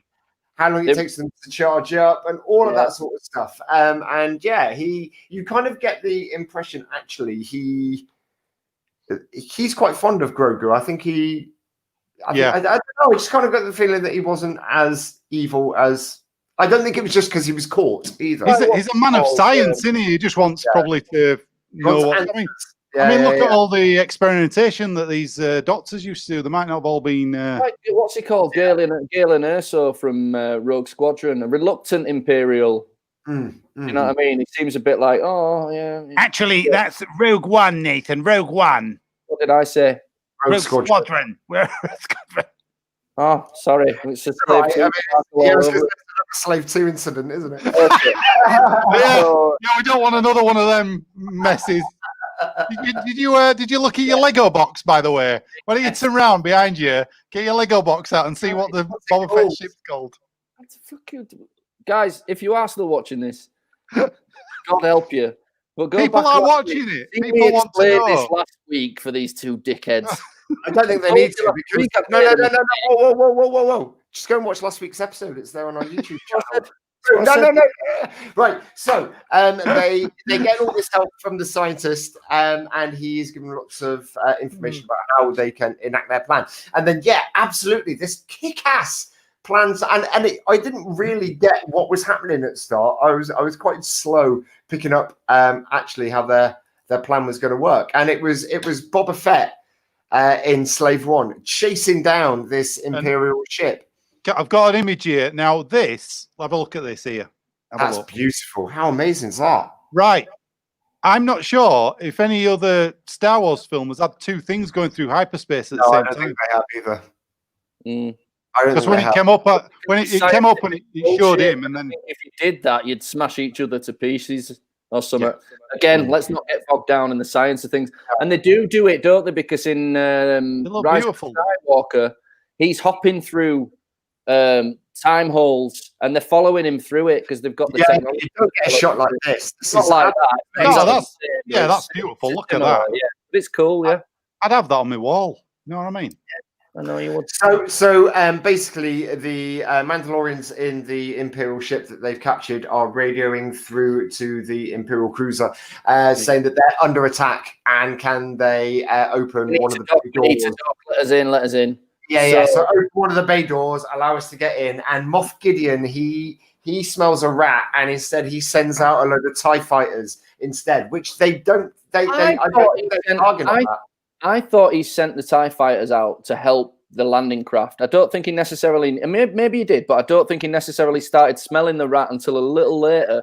I don't know. I think a really nice touch was where it does come in, and it's still coming. It's clearly not going to turn away and deviate from its track. It does come into the ship, and they're pulling TIE fighters out, and that guy goes, yeah, that was amazing.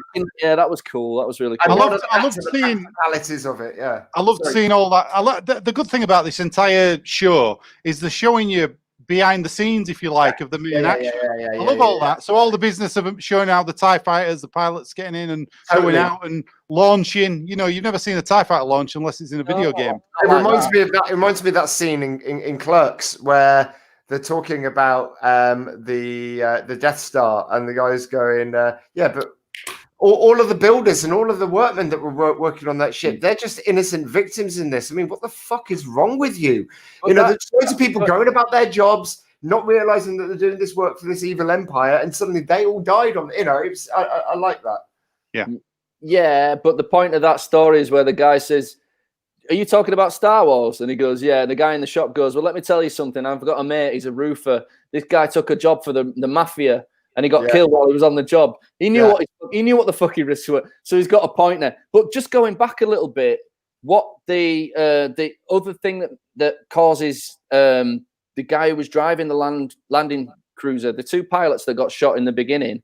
One of the reasons it winds him up, because when he's talking about Alderaan, he says, I was on the Death Star. I saw it blow up.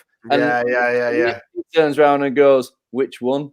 Yeah, that was a brilliant line. Yeah, you're right. That was a really good. How are you on, dickhead? The one that blew up or the one that blew up? You know, I thought it was a great line.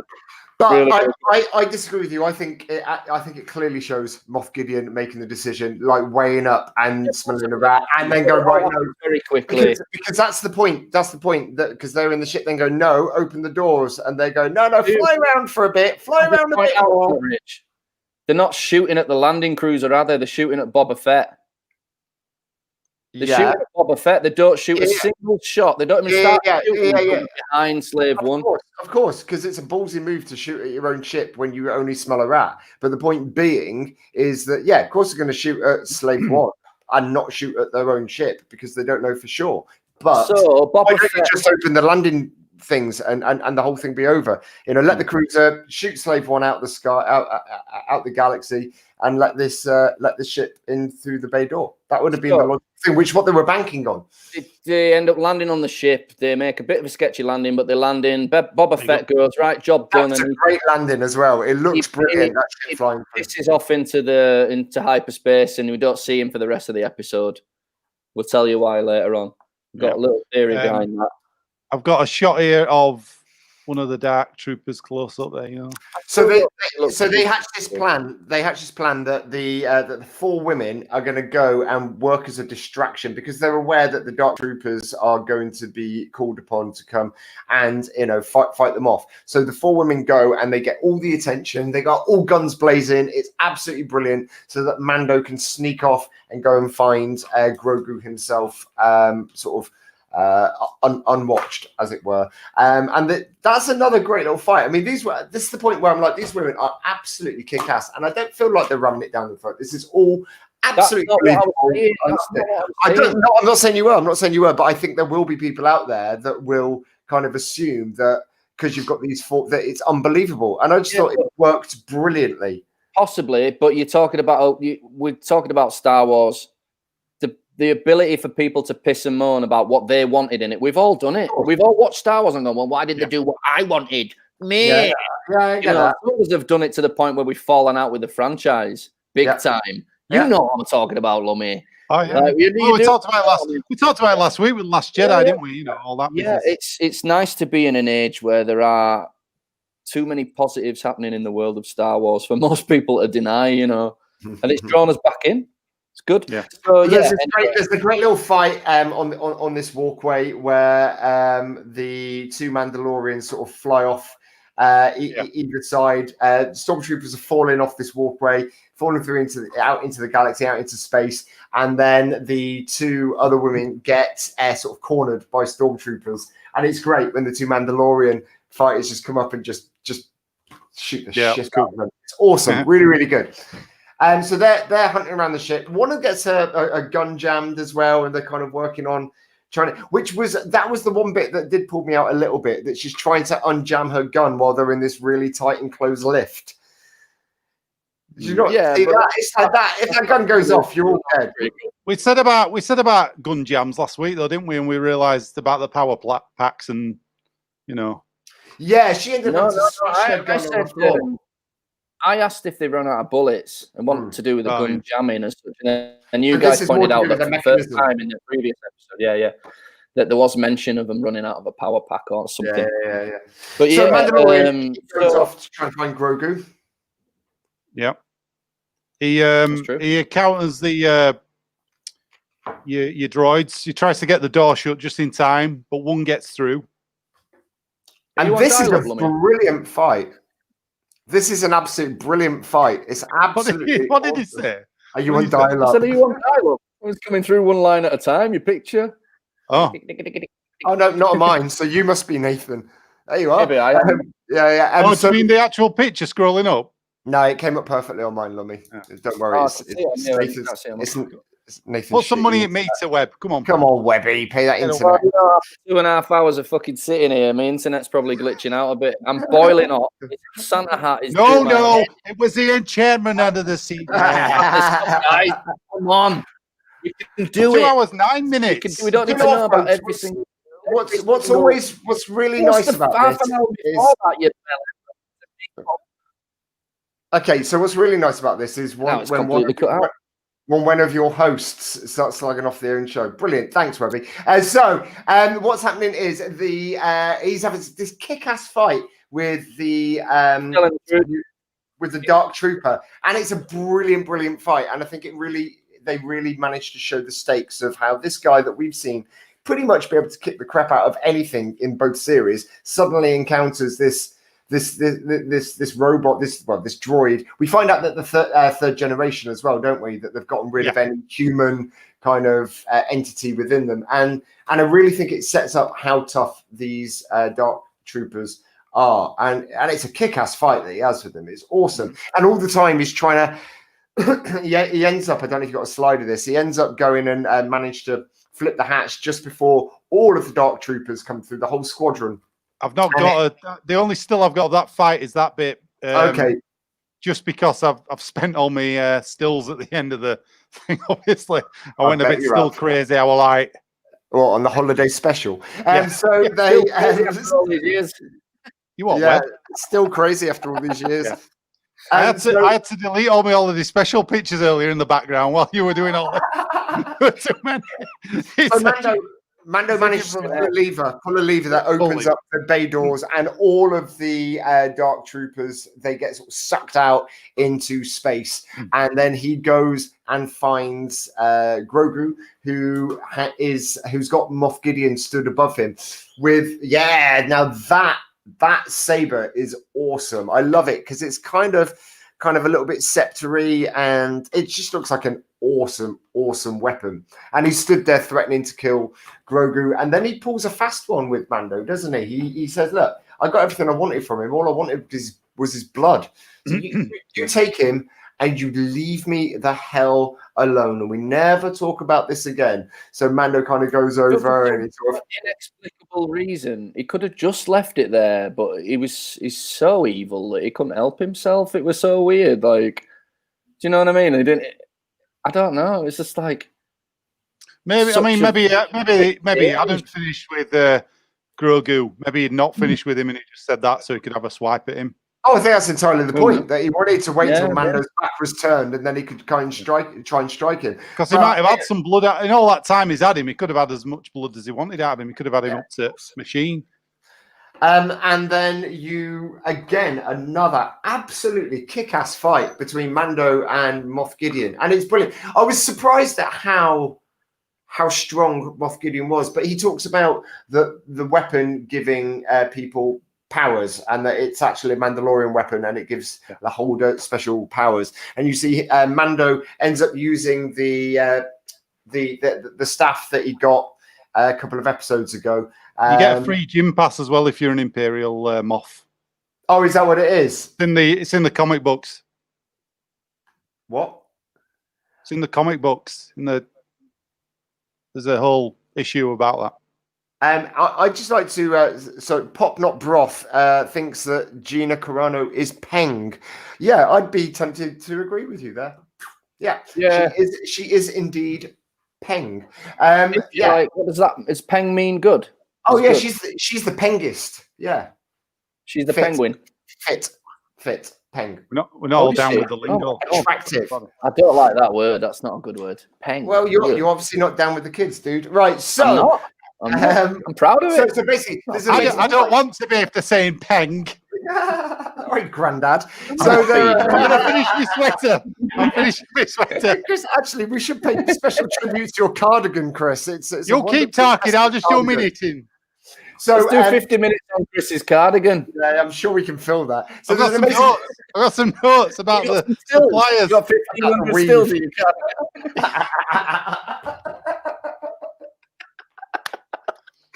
So there is an amazing fight between Moff Gideon and Mando, and he does this amazing kind of kickback thing to flick his staff. That was brilliant. It was absolutely awesome. I choreograph fights for a living, and that was a really beautiful piece of choreography. I really appreciated it. It was not for TV and theatre, just as it on the street. He's like, right, you stand there. Yeah, bar fights. With this brush, while he kicks you in the balls. But it was brilliant. So then we see we go back to the bridge where the other four have kind of taken down all the enemies, and Mando turns up with a little Grogu in his arms and Moff Gideon. Just on a note of you just saying about the killing everybody. If you like seeing stormtroopers get shot and get knocked, you're gonna love this episode. I honestly don't remember seeing this many. It's brilliant. It's brilliant. In a Star Wars thing ever. But the action in this episode is great. Yeah, it was like awesome. Yeah, they pulled all the stops. Yeah, absolutely. Now there's a really interesting point of suspense when Mando walks into the room carrying what's it called? It's not called a dark saber, is it? Dark saber, yeah. It's called dark saber. When he's carrying that, so what's that moment of tension that we see? The moment of tension is Bo-Katan going, hang on a minute, he's got my sword and I can only get my sword back by fighting him. Which we didn't know because she kept saying, I want to take Moff Gideon. I want to take Moff Gideon. He's mine. He's mine. It's like, okay, fair enough. You've got some sort of grudge with him. And then she's find out why. To be on the bridge. She's expecting him to be on the bridge, and that's where she's going to take him out. She doesn't expect him to pull a sort of the switcheroo and end up being down with Grogu. And then you see Mando coming in with she didn't expect him to go and guard the precious cargo on the that they were there trying to get. Yeah, absolutely. I mean, there's a flaw in her logic. She shouldn't really be a leader, really, should she? I've got an idea. We'll go fight them, but we'll sneak round back. And that's kind of where we find this out because we see we see Moff Gideon start laughing. And he basically tells Mando that that the only way you can take that weapon is by beating the person in a fight. And he's like, yeah, just take it. Don't worry. Yeah. Just have it. I thought that was really good, that bit. It's great. I loved it. And it shows that he's a man of his word and that he isn't that bothered about and also he says the lines, like the power's in the story, not in the blade.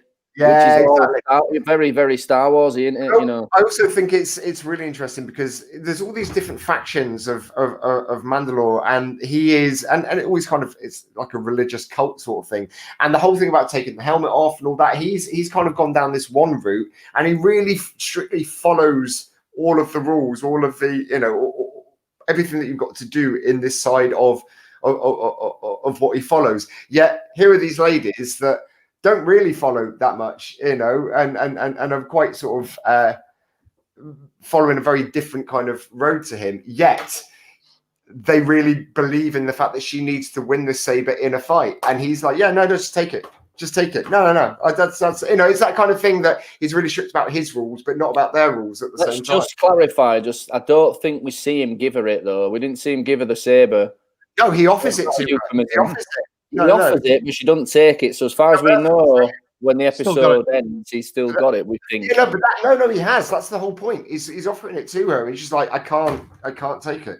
I can't take it. And Moff Gideon starts laughing, and then the Dark Troopers. We hear on the computer that there's something on the radar, and all the Dark Troopers come flying straight back into the ship, and there are tons of them, and they're pounding on this big thick door to the bridge, and Moff Gideon's sort of like, yeah, this is funny, not a chance you guys are going to survive this. You struggled against one, and they wouldn't have done a whole platoon. They wouldn't have done. Oh man, they were absolute kick-ass. They wouldn't have survived it, I don't think. Had what happens next not happened, they would have been. That's the thing. So they're beating away at this door, and they're all stood there with the guns pointed, and then suddenly we hear the radar. You see Moff Gideon sneakily hide a blaster under his cape. I missed that. I missed that. Okay. Yeah. There's a blaster on the floor, and he hides it under his cape, and then he uses it later, doesn't he? Yeah. But I didn't see where he got it from. And then you hear the radar go again, and you see an X-wing turn up. Now, there you go. Now, gents, before we say who was in, did you know who was in it at this point? Of course I did. I wasn't sure. I thought that they were going to just pull a fast one on us. I thought they were going to be like, yeah, come on, guys. So much fan service. It was a sneaky reveal in a way. They tried to be sneaky, but you knew who it is. First clue is as it's flying in, if you're really keen-eyed, you can see R2 on the top of the ship. That's R2. There's no mistaking it. So, and then as the Jedi gets off the X-wing, he walks through the ship. I've got images. There you go. Decimating the dark troopers. You see a green. What you've got to remember as well, just going back, is we learned in this episode that the thing that was a fault in the Stormtrooper design was the people inside the suit. Moff Gideon is the one guy who decided to take that element out and use droids. So he made them all droids. Now, that's a mistake because anybody that knows anything knows that Jedi's cut through droids like they're made out of butter. Like battle droids. Fucks them up. Battle droids. He just went through them all. And it was beautifully done. And as he's doing it, first thing is you see hang on, I've got stills. So here you go. This is the first shot we saw. Oh my God. That's what I'm thinking right there. Then it keeps going and you see a black blood. And like, oh my God, black blood. It's got to be. But maybe not. Maybe it's not. No, it is. Did anyone else think it was very similar to the Darth Vader scene walking through in the latest? Yeah. But I think that was a little tip of the hat to that, to be honest. Yeah. No. He goes through chopping everybody a bit. Oh, God, it was beautiful. You see the good thing is that one as well from the inside. That's amazing. Yeah, beautifully done. Yeah. All this. You've seen all the force powers. I mean, so it crushes the last one, and then he's right through the blast doors. Smoke clears, and who do we see? Now, one thing I was quite pleased about was because they had battered the hell out of those doors, and I was like, "There's no way those doors are sliding open because they're all bent out of shape." But they actually, they only opened, and I really appreciated that. Yeah. And then we see him. There he is. It's Luke Skywalker. And it's original Luke Skywalker. I mean, I know there's been a lot of kickback from a lot of the fans, because, Star Wars. Why wouldn't there be? Star Wars. Yeah. But what did you guys think of this incarnation of Luke Skywalker and the special effects? Because it did not bother me in the slightest. Right. I'll tell you what I thought. I didn't give a fuck because even if it had been animation or clay or whatever they did it in, it's still amazing. Yeah. Just some bloke holding a picture up of Luke's face. Don't matter. We've been waiting for this version of Luke Skywalker for how long? For people who grew up watching the films. I remember going to see Return of the Jedi with my brother and my mate. We went and that was the third film, and we saw all three in one go at the cinema. And you've been waiting for this to see Luke in action for all this time. And we were robbed from the new films because they didn't show it. All it had took was one film to do that. Yeah, but they've had to make you believe that a fat old man can be Luke Skywalker. They'd have had to play Luke Skywalker completely different instead of relying on sword play against Kylo Ren. Yeah, but all right. Well, didn't they? They showed him using his mind and what he'd learned. Right. You know what I mean? Let me tell you this then. What about Obi-Wan in episode 4 then? Why not do it like that? And then at least we're getting something. But I'm on about if this hadn't come out now. You know what I mean? Chris, he died. No, but I mean, he was a Jedi. He had a bit of a battle. At least we saw Obi-Wan as he were. And get beaten. But have you seen those guys that we don't get beaten. I mean, the fucking concept of it. Guys, have you seen that video of that original Darth Vader and Luke and Obi-Wan battle that's been re-edited? Yeah. It's amazing what they did. Amazing. The principles of modern. What I mean is, they could have done something, instead of having him on an island going, "I'm not a Jedi anymore," and throwing lightsaber behind his back. That's all I'm saying. So this is it's obviously for the fans, but I was so pleased as everybody else was. You watched it on Friday or wherever you watched it and went, "Oh my God." Yeah, done it. And R2 as well. I was just about to say that was the icing on the cake because you think we've got Luke, he's doing his Jedi stuff. Everybody wanted to see it. That was awesome, but also